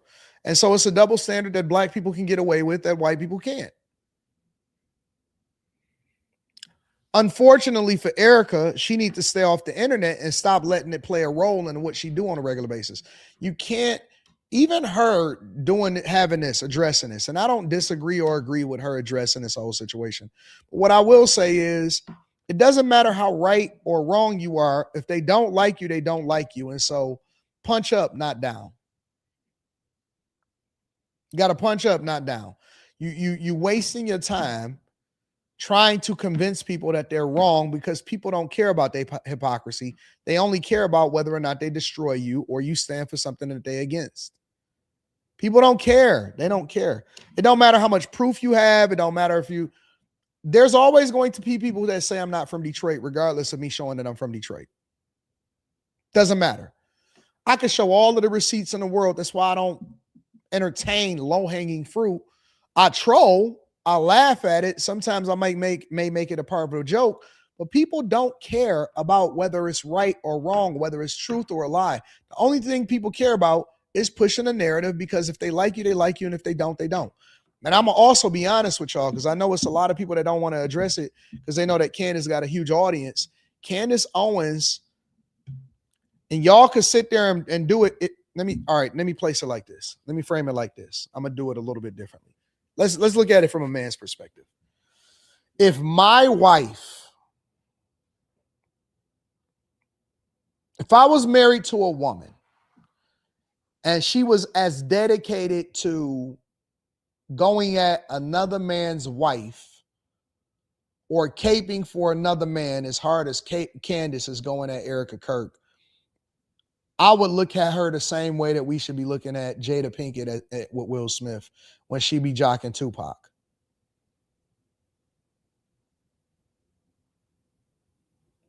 The way I look at Candace and Charlie is the way that I look at Jada Pinkett and Tupac.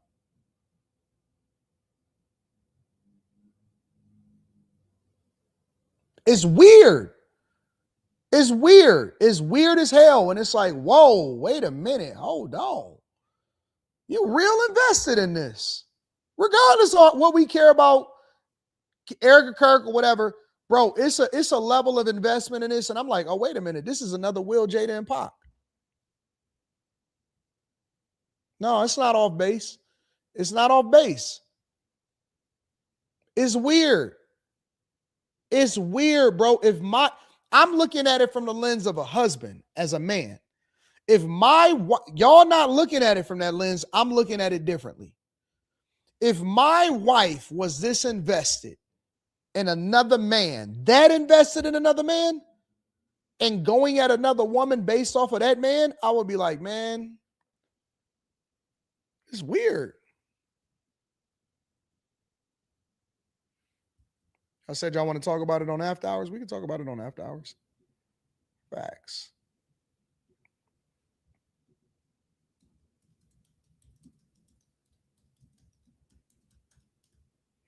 For me, it's weird. It's weird.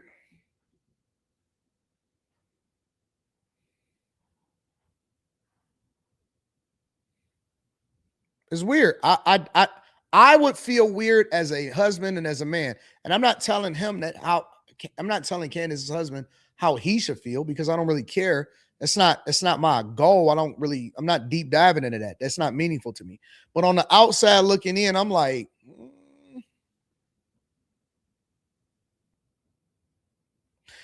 all right, fellas. Let's talk about it. Let's talk about it, fellas. Before we even get into after hours, let's think about it. You said her husband a billionaire, though, AD. What does that have to do with being a man? Will Smith is a millionaire, too.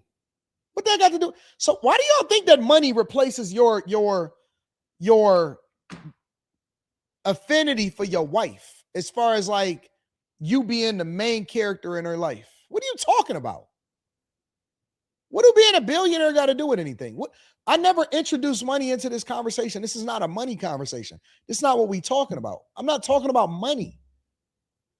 Fellas, just a question. Think about it. If you were married to Candace Owens and you're observing how things are playing out, just put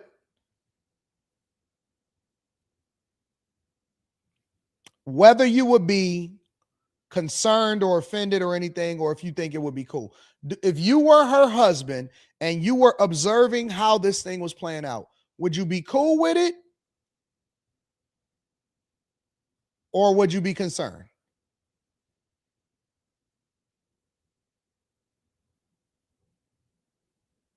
Just for the fellas. Men, would you be concerned with it or would you be like, nah, it's not that big of a deal? Concerned for sure. I'd be cool with it. I agree it's weird. I'd be concerned. Tell her to let it go. Nope, not cool. I wouldn't like it. Concerned. So I'm not off. I thought it was strange from the jump. Concerned. Suspicious. I would be concerned. Nope, I definitely shut that down. You a cuck if you cool with that. Not cool. Concerned. Give me a new wife. Totally not off, AD. Concern. So I'm not crazy. I'm not off. Huge concern. Is weird. So I'm not off. I just want to, because see, now all I did was say the same thing that everybody else is thinking.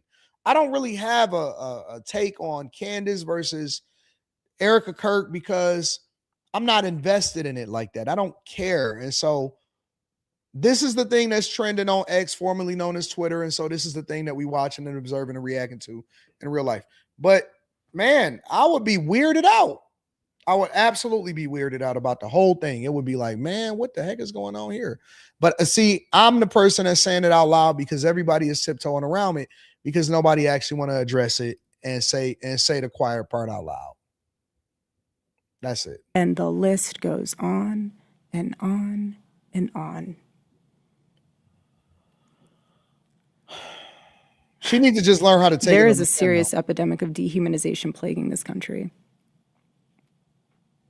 The most unthinkable tragedies have now become commonplace in our daily headlines, and yet the media finds a way to conveniently explain away violence.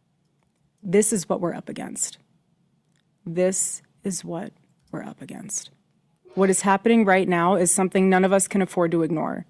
The evil forces working to divide us, to distract us, and to pull us apart has never been stronger. This is a moment for Americans to come together and decide what kind of country we are going to be before we lose our country altogether. In Romans chapter 12, verse 21, it says, "Do not be overcome by evil, but overcome evil with good." And this is why my husband created Turning Point USA, so we could have civil discourse and debate and open dialogue, because when we stop talking to each other, bad things happen. I am choosing to fight for America, for my children, for your children, and for our humanity, because we all need to do our part. And by the grace of God, we will succeed and America will remain what she was always called to be, a shining city on a hill. Make sure you guys hit a like for the algorithm, subscribe to the channel, and turn on your notifications. Let me read some of these super chats. Anthony LeBron says with the super sticker, what up, though? I'm telling you, Miss Sanchez, I'm broken. I'm really broken right now. I am. I haven't had the time or the capacity to be able to address this. I hope and I pray that I am able to address this weekend. I will definitely be getting the salt and peppers up out of there. I don't think I've ever been this peppered up. It's bothering me. Look at all of that. Look at all of that. All of that. The piss is coming. All of this up in here. I gotta get that up out of there. Gotta get that up out of there, Miss Sanchez. I'm not feeling it. Terrible People Podcast says, I still don't believe in censorship. I appreciate Miss Kirk's words, but it's actions that kill people, not words. No, words kill people. Power of life and death is in the tongue. That's scripture. That's biblical. AR's back says, what a fall from grace. This cannot possibly be the same man who co-hosted the Man Show. No more beer for you, sir. King Size says, I used to work for Turning Point USA till last year. The more that comes out, the more I feel like I made the right decision to walk away. You got to stand on your own too, bro. Your own too. Walk your own path. Ra says, Erika just stopped acting like a weirdo. She stopped doing that creepy whisper, but looking apart of set it off during that bizarre stare doesn't help her. Shout out to Ra. I appreciate you, Ra. I don't like it. I don't like it. All of this extra on there is bothering me. It's bothering me. Let me see. We got Jasmine Crockett, Dame, Jay. So much to address.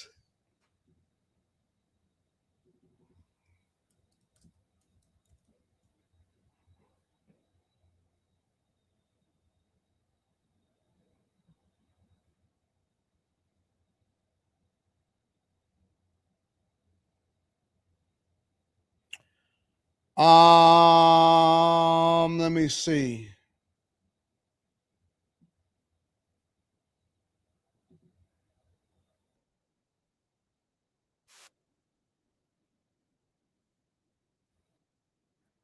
Jay or Kanye? Kanye. Kanye destroys Jay. Kanye destroys Jay. It's not even the same class. You know what I mean? As far as artistry goes and being creative and all the verticals that are stimulated and the people, no one wants to dress like Jay can't do a clothing line. Kanye has a movement, you know, he's unstoppable. You know, like Kanye don't need nobody to fill an arena. You know, homeboy needs friends. This thing just stands up there and he don't even have to rap. He just does listening sessions in a stadium. Kanye is different and he's bipolar. You know what I mean? He's paused. He's pure art. The world should be so grateful for Kanye's presence because he keeps things so interesting. The world would be so boring without Kanye. It's like Van Gogh. Like any minute he could cut his ear off while he's painting, but it's always art. Kanye is an artist. Jay's not an artist. Jay's a comic. Well, I'm not gonna say that. Allegedly. I was with him. I was with him until he let his bias show. And he didn't slip up and say, mess it up. See, you was homies with Jay until you wasn't homies with Jay. And then as soon as you wasn't getting money again, now you want to throw salt in the game. Why couldn't he just say, no, Ye is an artist, he bigger than Jay, whatever, so on and so forth? I don't disagree with that. Whatsoever. But then he threw all of that extra in there, and it just shows that you salty, bro. It show you salty. I would say Jay's just more of he's cunning. And he doesn't mind playing with the devil. What you mean by cunning? he's cunning. Like, you know, he'll make you believe that you're his brother and he really hates you. That's cunning to me. He knows how to smile when he's mad. He knows how to laugh when something's not funny. He plays his position very well, and they pay him well for it. He doesn't make them scared. I'd be curious if they say nigga in front of him and how he would react. This nigga's so bitter. He's so bitter. Dame is so bitter. Oh my God. Dame is probably the most, I'm concerned, man. This is borderline homosexual, bro. To be this invested in another man that you knew in real life is borderline homosexual. I had some people that does the same thing that that Dame does to Jay. Jay don't mention Dame. Dame is obsessed with Jay. This is crazy. It's like, bro, I honestly think that Dame, and this may be new. This may be new to me. I think that Dame might be in love with Jay. I don't think that this is hate. I think that this is obsession. This is beyond hate. This is obsession, bro. Real talk. It's insane. Obsession. Analyzing every aspect of his life. Oh my God, you know, because he's cunning, and I wonder if they could even say the N-word around him. What? What did he do to you, bro? This is insane, bro.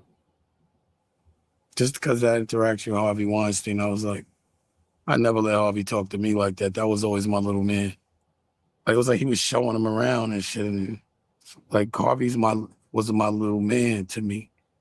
How was he talking to him? Somebody said, AD, stop it. He is hurt. Y'all wild for that one. Y'all wild for that one. Yo, another man can never hurt me unless he actually put me in prison or, you know what I'm saying, he killed somebody that I'm close to. No man can hurt me to the point to where I'm just bitter about him and I think about him, and every time that I do a live stream, I practically talk about him. That's crazy. That is insane. Jesus. Hey, man, pray for Dame, bro. I'm just saying the way I'm looking at the clipped up shit, it's just the dynamic. Our dynamic was completely different. You know what I'm saying? Like, he was like, I looked at Harvey like my son. You know what I mean? Not like he's showing me around. Like, I didn't look up to him. I thought he was a clown. I teased Harvey. Like, the guys that people look up to, I was teasing, you know? Like, he was like, bro, we don't even, somebody said, nah, AD, I know Dame feel betrayed. Nigga, y'all got hundreds of millions of dollars together. What more you want from me? You want me to come and spank you, nigga? I mean, you want me to come and spank you, bro? Excuse me, I apologize. I thought we was on room 9 for a minute. What you want from me, bro? What do you want? Bro, we don't agonize over women this way. We don't agonize over women the way that Dame agonized. The way men are agonizing over other men in their lives, we don't even trip over women this way, bro. Real talk on some real stuff. Like, we get over the hoes and we be like, hey, man, listen, man, a woman can take you for everything you ever had. Put you on child support, take your kids away from you, ruin your business, talk about you online and talk about how much she hated you and how much you put your hands on her and stuff. And I don't see women having the same amount of disdain for that type of men having the same amount of disdain for the women that do that type of stuff to them than Dame has for Jay.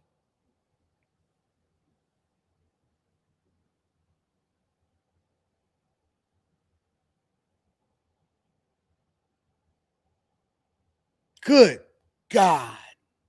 This is insane, bro. He was like easy work for me. I was never impressed with him enough for him to act like that. Just different dynamics. And I hate all. y'all that keep saying, but he's being asked the question. So you're not a grown man. You don't know how to say, hey, next question, bro. Or you know what, man, I don't even speak about it because, you know, I just don't have nothing to say about that. That's personal. Y'all so weak. Y'all so weak. Can't even stand up. But he's being asked the question. You don't know how to not answer, move on to the next question? What are y'all, 3? Like, I want you to do me right now, Google Dame Dash and Harvey Weinstein and look at the shit that you hear. Like, I'd be like, that. And he'd be like, oh, Dame is just playing. Like, I'd be like, no, I'm not. You know what I'm saying? Like, you're a clown. You're a clammy clown. And don't you be acting tough. But you hung out with him, though. And you hung around him.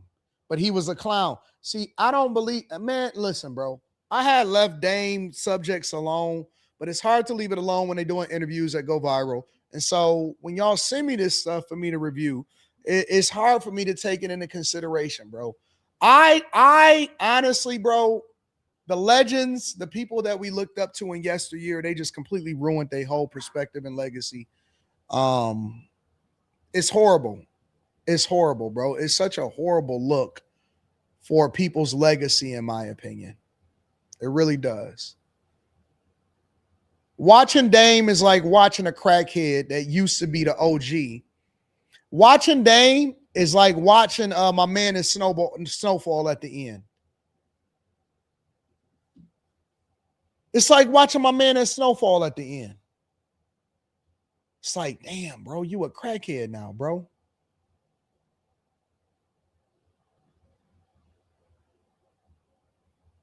You a crackhead.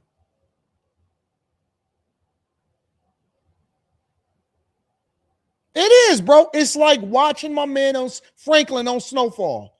It's like watching, like, bro, you used to be running this. You used to be taking control, doing all of this stuff, and now you a bitter baby mama. I watched a lot of it, Kerry. Weak people. He was a bully.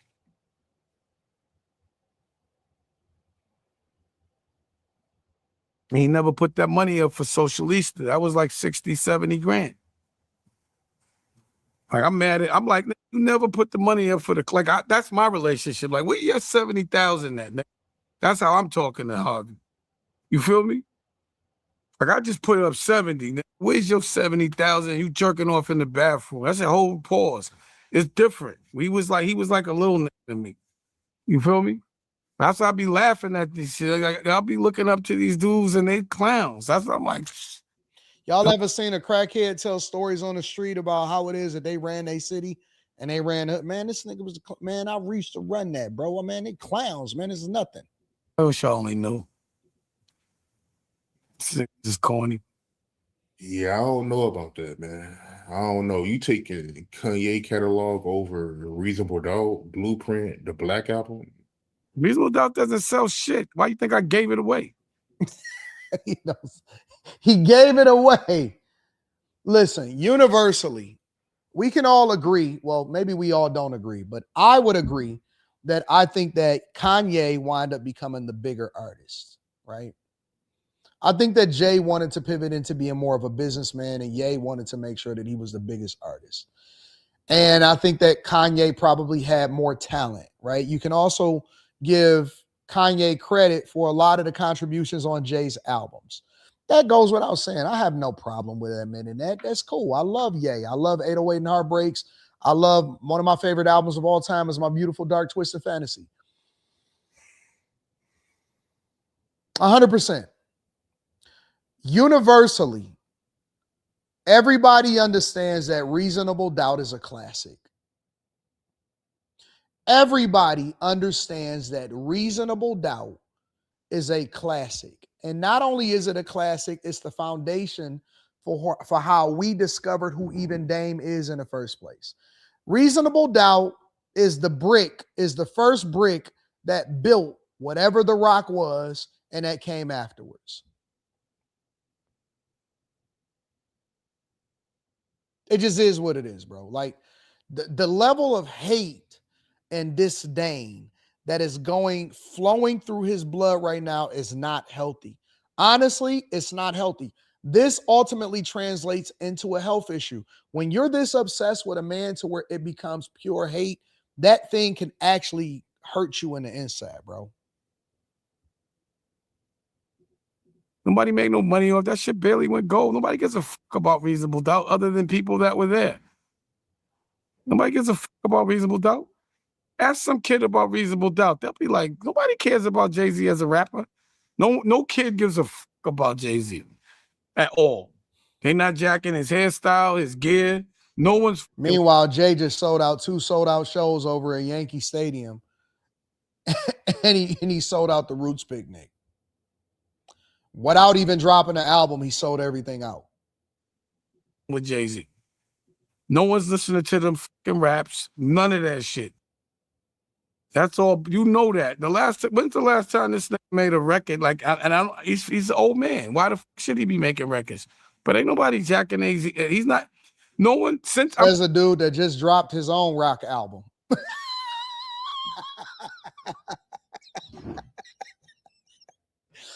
Oh, says a dude that was just trying to be an artist, and we don't even know him for being an artist. I'm gonna tell you what killed Jay-Z, them fucking dress shirts. That put him out of business. He wasn't fly after that. No one, he couldn't recover for them dress shirts. Show me a picture of me in a Yankee in a dress shirt with cufflinks, please. Let me know. And this is a lie too, because Jay had the whole culture in a chokehold talking about wearing button-ups now. I mean, come on, man. Listen, you may not like Jay-Z as a fan, or you may feel some type of way, but we're not going to ignore history, man. Jay-Z had the whole culture in a chokehold wearing button-ups. Niggas were switching. I mean, people were switching up, wearing button-ups all of a sudden.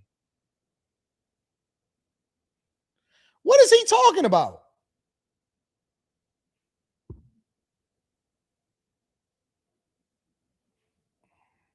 Change clothes. I'm not going to do it, bro. I'm not going to do it. Or some Van Dutch and all that. Like, show me any picture of me in any of that clown shit. I'm the coolest. I'll be like, yo, think about how I'm looking. Like, what the fuck is you doing?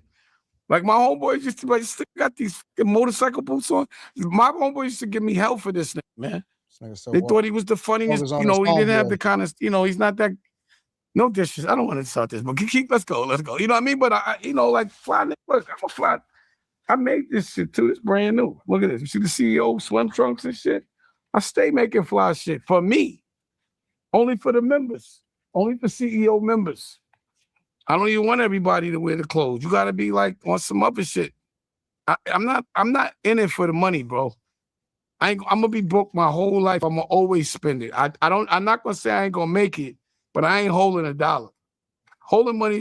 We get it, bro. Reinvesting back into the company in order to reduce your tax burden, and building up the value of the company so that you can hopefully sell it. I get the business side of it. But when somebody say I'm not in it for the money, that's cap. It's for suckers to me. I don't care. Y'all could do it. I had the bricks. I hold some bricks and some real estate. But looking at green, nasty, stink money, I don't need that shit. I burn that shit. I burn money. All that. But I'm going to be fresh. I'm the flyest broke nigga you ever saw. This is crackhead activity. Borderline homosexual crackhead activity. This is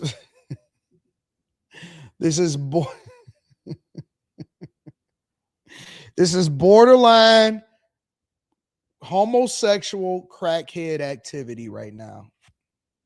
Like I said.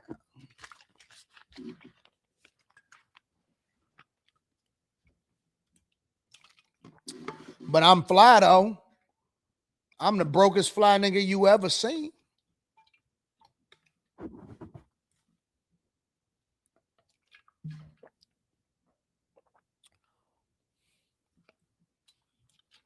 You see these swim trunks? I made these myself. I made these swim trunks myself. You like these? You want a pair? You want a pair, but this is only for the CEOs. Because I don't even care about money, you know? I make these because this is just what I do in my spare time. Because I don't care about money. Y'all can have it. I burn money for a living. Don't mean nothing to me. I burn all my money. You know what?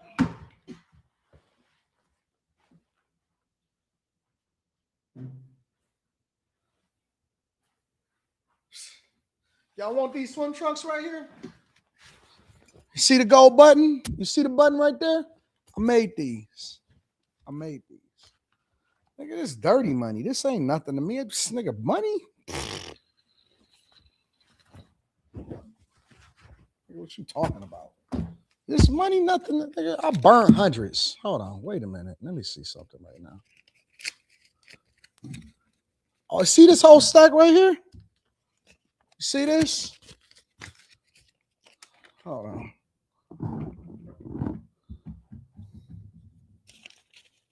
Nigga, this is 10. This is a light 10 right now.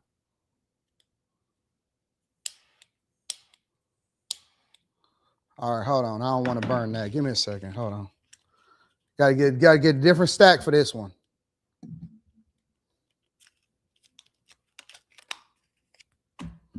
You see this stack right here? Let's get 1.5, nigga. Nigga, I burn money. This the dirty stack. That's the clean money right here. This dirty money, nigga. You see this? Ah! I didn't know it was gonna catch fire that fast.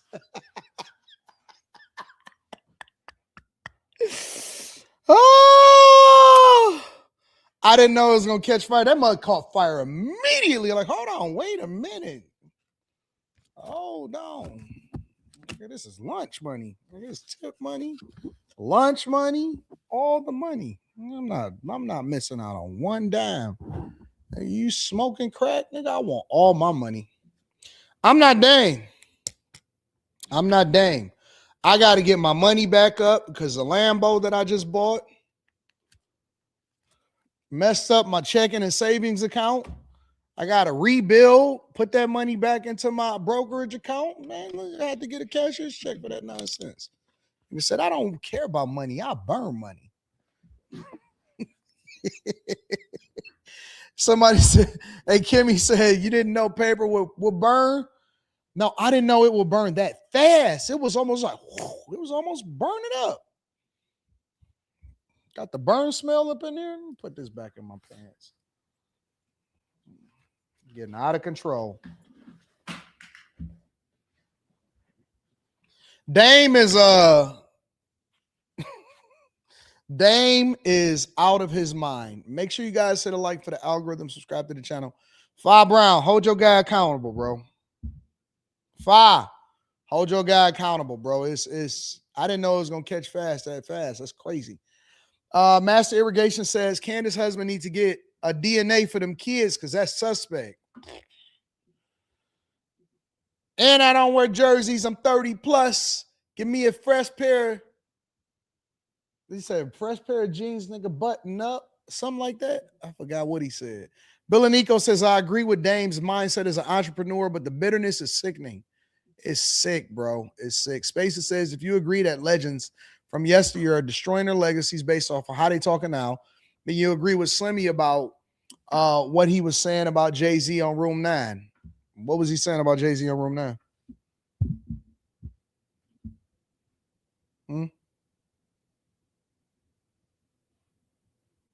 What is this?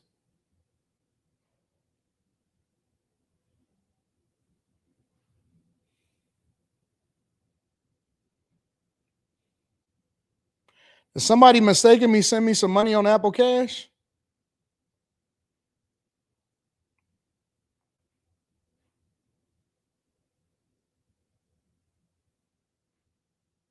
Where did this come from?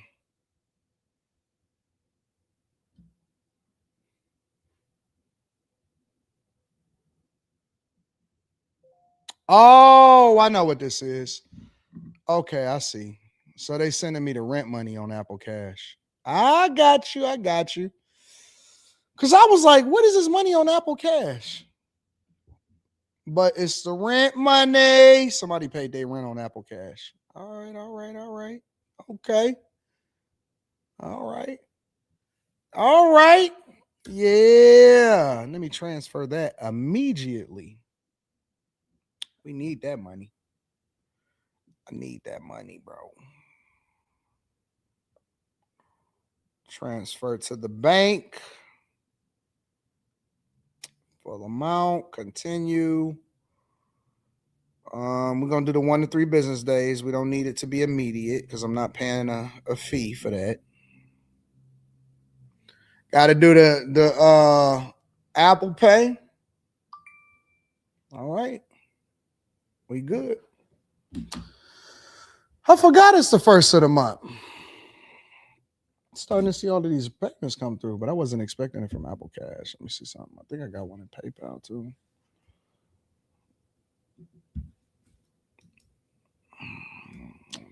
PayPal.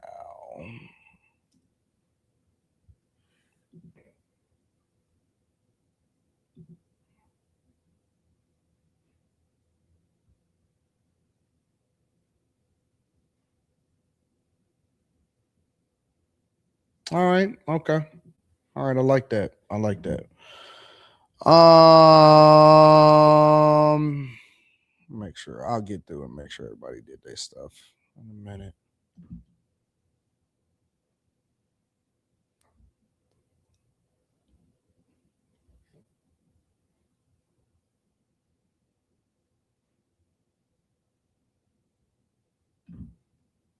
All right. I disagree, Spaces. I disagree wholeheartedly. The more I like flies, Dame, like all that money Jay got, that's white folks' money. Ninja, I'm CEO. I'm about to print my own money. Dame dollars. Oh. I had the conversation about crazy.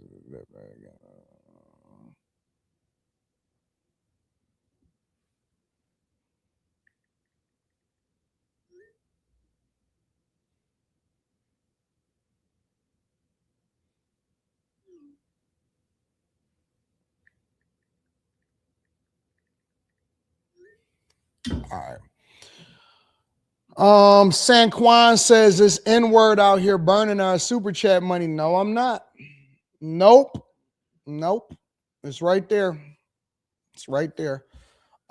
E-word record label says Dame tripping. Money ain't everything, but I'm gonna make it every day. Savings, check-ins, direct deposit. You better know it. Super chats got me broke. Says AD so rich he don't know where that bread came from. Nah, that was from a renter. That was from one of my rental properties. All right, y'all. Let's move on to the next part of the show. What did we just address, JD? We're gonna talk about Jay. Let's see, Dame. We got Jasmine Crockett on the docket. Actually, maybe we should stick with Jay-Z because I heard that Jay.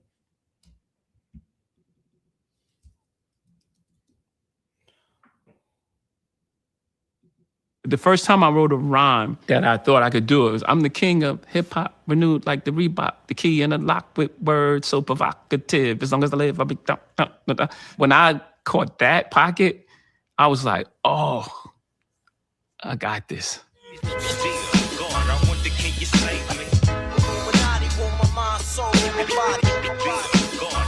My early years, I had this big green notebook. My mom had got me this notebook, and I was just writing, and you'd be sideways and slanted and just like a mess. And I was writing really small because I didn't want anybody to read what I was writing. First of all, Jay, at this point in his life and at this point in his I was writing really small, you'd be sideways. I think that personally, I think that Jay-Z dresses better than Dame.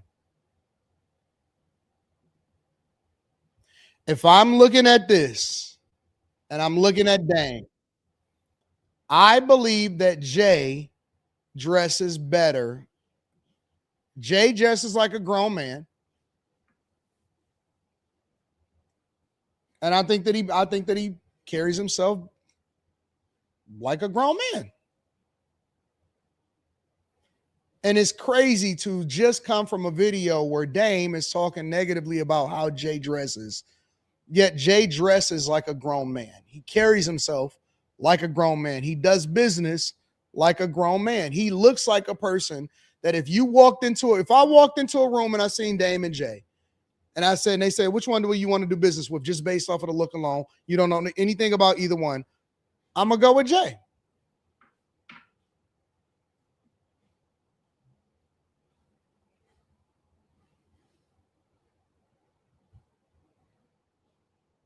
It's crazy to hate, but let's get into it. And slanted and just like a mess. And I was really small because I didn't want anybody to read what I was writing. In my teenage years, I moved further away from the house. And as I moved further away from the house, it was hard to like hold these things. I had to retain these thoughts. I didn't write anymore in that little green notebook. I wish I had it, man. I'm really, I never kept up with things. And Big Daddy Kane and Brooklyn were the two guys at that moment. And the connector was Fresh Gordon. You know who Fresh Gordon is? That watch is sick. No, because I've read about him. Oh, okay. Fresh Gordon. Got the leather band on it with the rose, looked like it's rose gold. It was a super connect. Everyone used to be in see the clasp on it? His house. Fresh Gordon actually really, I believe. Look at the clasp on it.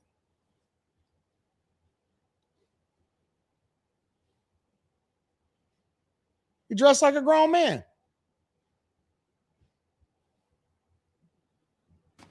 Did the Push It beat and sold it for like $5,000. That's the folklore. I don't know if it's true. But you go to Fresh Gordon house and Marky D be there, Pepper, and then he had like all the computer equipment. His house was beautiful, incredible. So anyway, in that house, the two guys were gonna meet up. They was gonna make what we call a mixtape now. And everyone was talking about, yeah, who's that kid? And so Kane was like, I want to work with you. And I made a demo with Kane.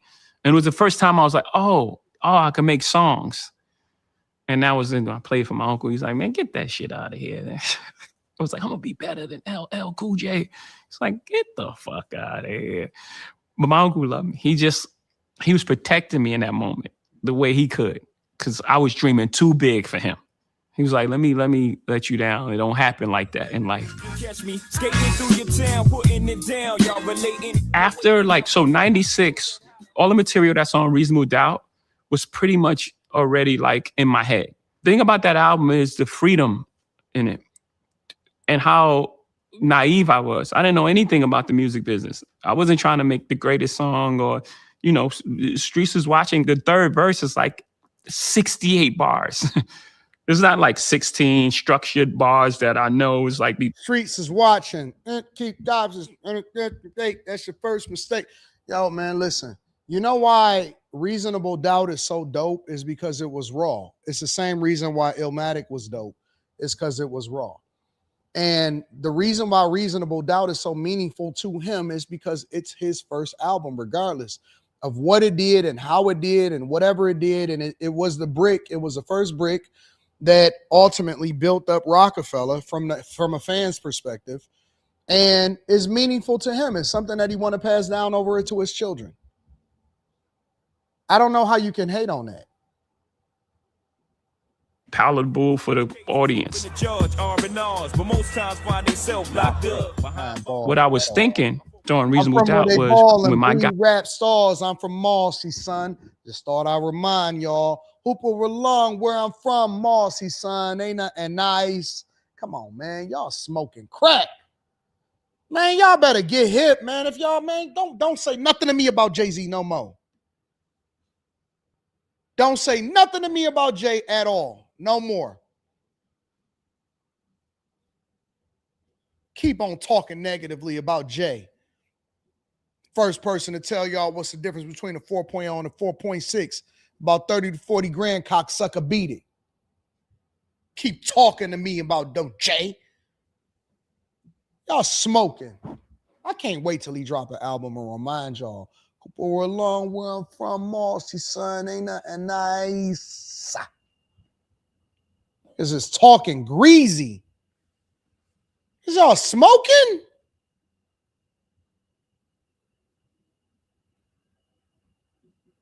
guys hear this, I'm only playing Reasonable Doubt in the Lambo today. it's gonna be like their mind's gonna be blown because we just left Vegas, and this tells the story of our whole trip. They're gonna go crazy. This story that we just completed, and now we're back home. They're hand on wax. That was it. I was trying to make music for guys who were in the street and living just like us, to have like a soundtrack to, you know, the emotions that we were dealing with, not just like the highs, not the Lexus and thing. That was part of it, yes. Like that's the eye candy, the Lexus with the TV sets, and then, but the interior feelings and emotions was really what I was trying to accomplish as a writer. Like, how do I go even deeper to like, I'm gonna tell you what you were thinking when you were doing that, because it was exactly what I was thinking. I know exactly how you felt in that moment when you felt that paranoia or that exhilaration, whatever it was. I've been around this block too many times, rock too many rhymes. Most times I come up with the flow first. You may have heard like people like he does his Rain Man in the studio, because I'm like, I'm trying to work out the pockets and then I'll fill it with words. What Biggie had was a jazz pocket that we didn't really know we was listening to until later on. One of his neighbors was this like jazz musician who would take him to like shows and things like that. We knew Rakim was come from a jazz background, right? So we understood I got to tell every lyrical demo down. So he's mimicking a horn, but Biggie was so unorthodox that it was like, Jesus, these that's just jazz, improv. Man, Jay is a genius, bro. He's a savant, and I'm tired of people not giving him his props. I'm tired of people trying to ruin his legacy. I'm tired of the culture turning on people. Jay is him. Real talk. And I still stand on that the 90s and the 2000s is the greatest musical era of all time, as far as rap and hip hop is concerned. It's the greatest musical era of all time. Straight up.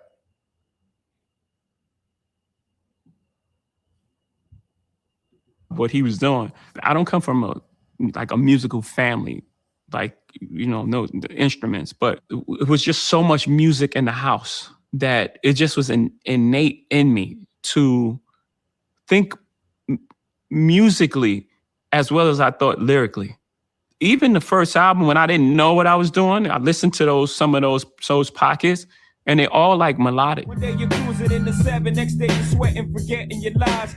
Yeah, collaborations is important to me because it's almost like another ingredient, and let's see how we can create a song that is authentic to all of us. The artist wants the other person to have a great performance because you want a great record. You don't want to have a performance where you're just, your verse is just obliterating someone and then, no one wants to hear that verse. That's not good for the song itself. I'm a fan of songwriting, so I want to know that the outcome.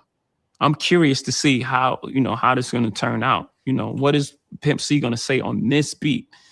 He didn't like that beat in the beginning. It was just like, hey, Jig, man, that's thing too fruity, man.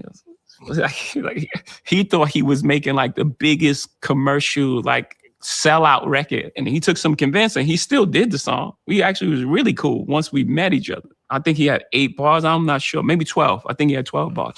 12-bar verse that was like one of the most memorable verses on a song. Because me and Bun is like, it's the big rap pick with Don, we just did a triplet flow to it. Big Pimp and spin the cheese. But y'all better listen. I'm gonna go ahead and end this part of the show because y'all have to put some respect on Jigga's name, bro.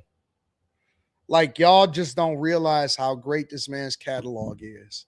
He got multiple different, now that I'm thinking about it,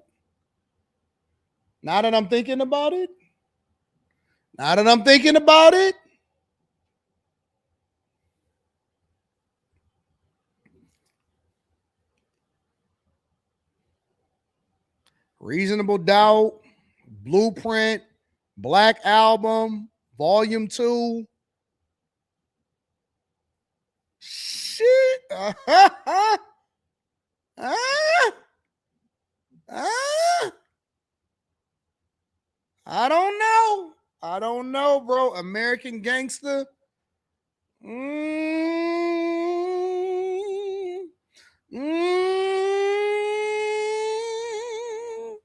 I don't know. You know what?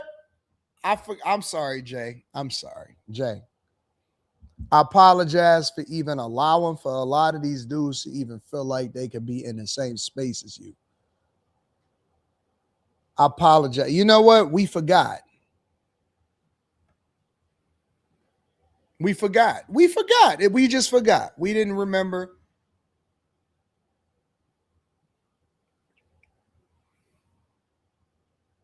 A lot of these songs was a soundtrack to my instrumentals, which you will write your. Jay had songs that you wrote your rhymes to, bro.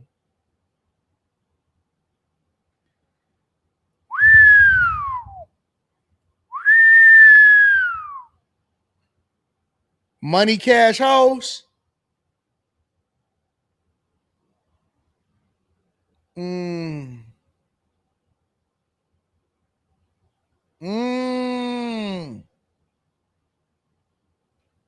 Oh my God. I'm only listening to 90s and 2000s music until I get back from Brazil. I can't do it.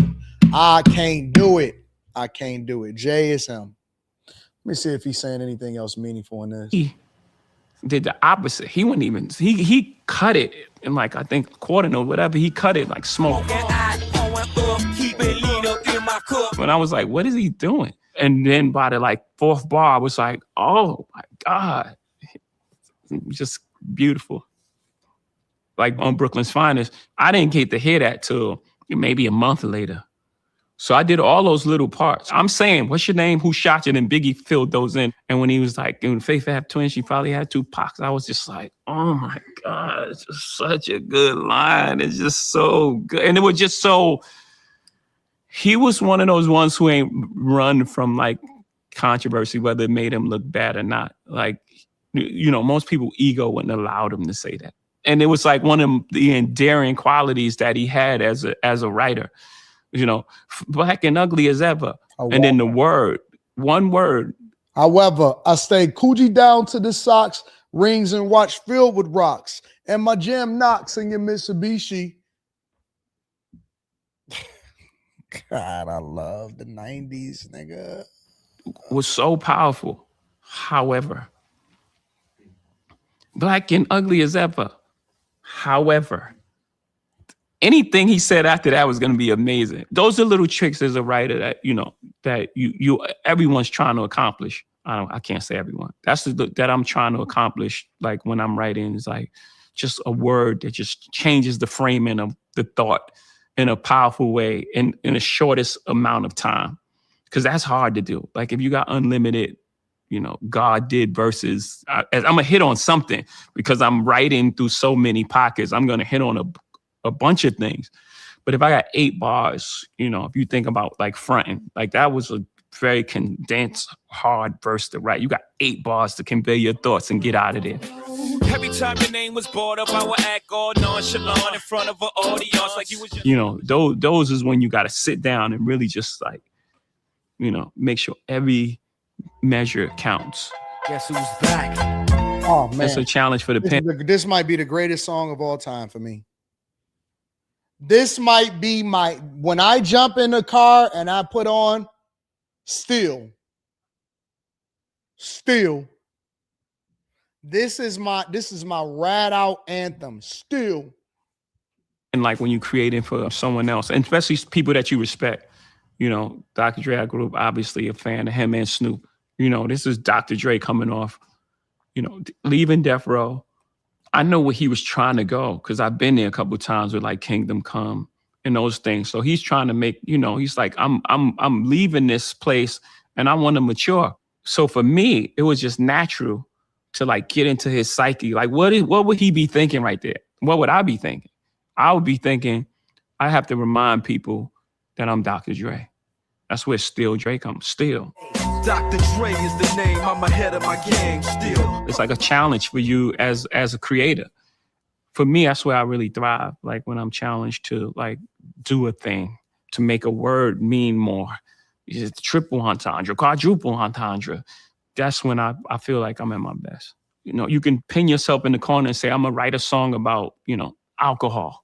And I'm gonna just like find clever, lyrical exercise is a better example. So now I'm just gonna take all these references, you know, about bars and sit-ups and chin-ups and things, and I'm gonna make it make sense, and it can't be corny. Bring your squad, bicep, triceps, and quads. Almost like a cooking show. These are the ingredients I don't really think y'all.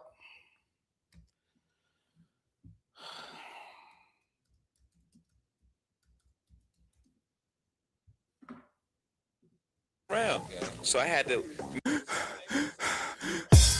Y'all niggas can't be serious right now. I'm the all-time heavyweight champion of flowers. I'm leading the league in at least 6 statistical categories right now. Best flow, most consistent, realest stories, most charisma. I set the most trends, and my interviews are hotter. Holla, I jog in the graveyard, spawn the same ring that was housed by the building where Malcolm X was slain. I spring train in the winter, around early December. Run suicide drills over and over with the weight of the world on my shoulder. That's why they call me Hov. I'm far from being God, but I work goddamn hard. I wake up the birds, so when the nerves are asleep, I'm catching my second wind the second the first one ends. I am focused, man, and I'm not afraid of death. I'm going all out. I circle the vultures in the van, and I run the block. Pull up in the drop, push up on my money. I'm in great shape, Dunny. I keep jacks jumping, 36 sets. Like a personal trainer, I teach coke to stretch. I pump and rock sweats. All white trainers, the ghettos, Billy Blanks. I show you niggas what pain is. Maintain your stamina, hold for damage. Spot you 2 rhymes, y'all niggas is amateurs. The 5th, a deadlift. If niggas don't wanna get shot, then y'all niggas better squat. I drop your set for rep. No need to hit the showers. The spit from the 5th leave you wet. Lyrical exercise. Y'all niggas ain't tired, right? 1, 2, 2, 3, 4. Breathe easy. 1, 2. I can't do it, bro. Y'all better put some respect on this dude's name.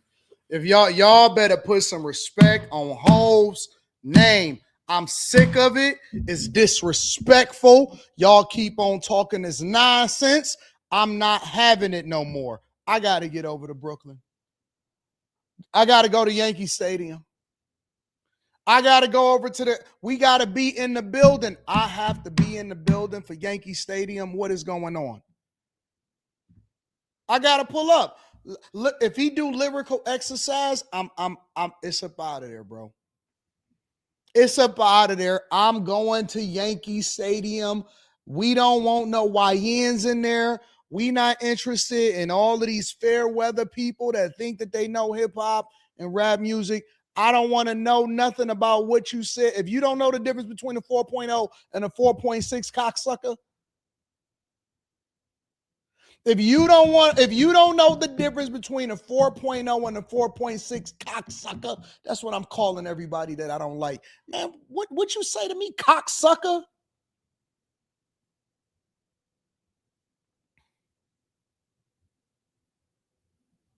Who is this guy? Who is this cocksucker? Who is this cocksucker? Who is this cocksucker coming over here to talk to us, bro? Nah, man, you know this cocksucker? Tell him to beat it. Tell this cocksucker to beat it, bro. That's what I'm calling y'all from now on. I'm calling y'all. If I don't like you, who is this cocksucker?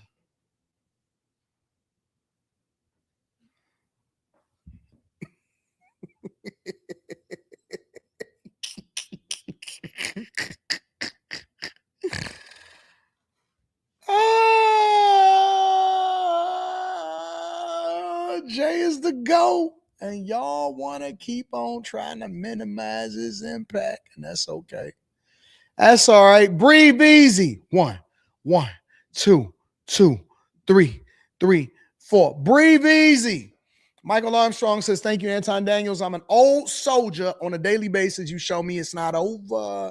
USA all the way. Hey, man, I love this country. I love this country. I love this show, and I love my bag chasers. Make sure y'all tap into the Patreon. Link is in the description as well as pinned to the top of the chat. What's my guy talking about?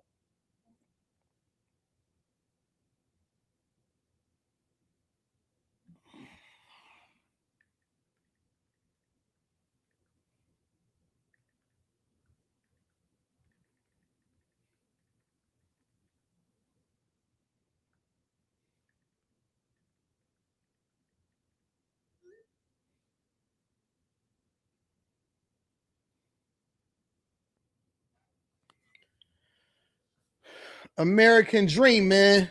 That's one of my favorite songs. Hey, are you at home? I forgot to get the cover for the not the engine, but for like the front part. I guess it was left in the garage because I had took it off in order to put the trickle charger on the Porsche. So they was asking me if it was still in there. Can you double check for me when you get a chance and call me and let me know? It should be, yeah, on the side against the wall. All right, yeah. Mark was saying that he wanted to just come by and grab it real quick. Yeah, are you gonna be there? All right, bye.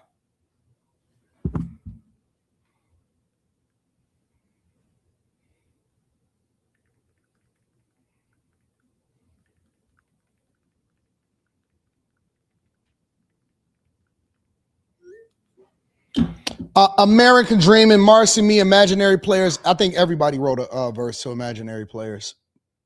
Everybody wrote a verse. Anybody who was anybody wrote a verse to Imaginary Players. Call me Tazzy in the building says, we used to fight for building blocks.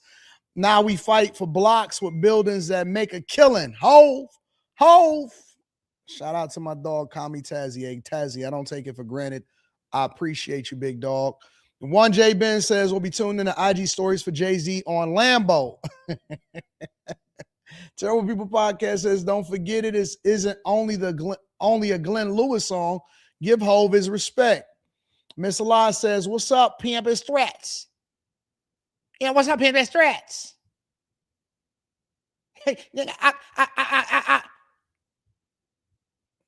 I don't know nothing about that. Duran Lee says, AD, I'm not going to let you forget the collab album with Linkin Park. I ain't forget it. PD Pure says, channel support. Thank you, PD Pure. I appreciate you, big dog. Listen, we got after hours tonight. After hours tonight. And we going to get it in, all right? I love y'all. I appreciate y'all. I might do a show tomorrow. If I don't do a show tomorrow, I'm going to do one on Sunday. Because I got to go see this movie, bro. I got to go see this movie, yo. I got to see Michael. Oh, my God. Michael was that sound. Michael, I think that's from the Lost Boys. Anyways, I love y'all. I appreciate y'all. I'm going to see y'all tonight. Peace.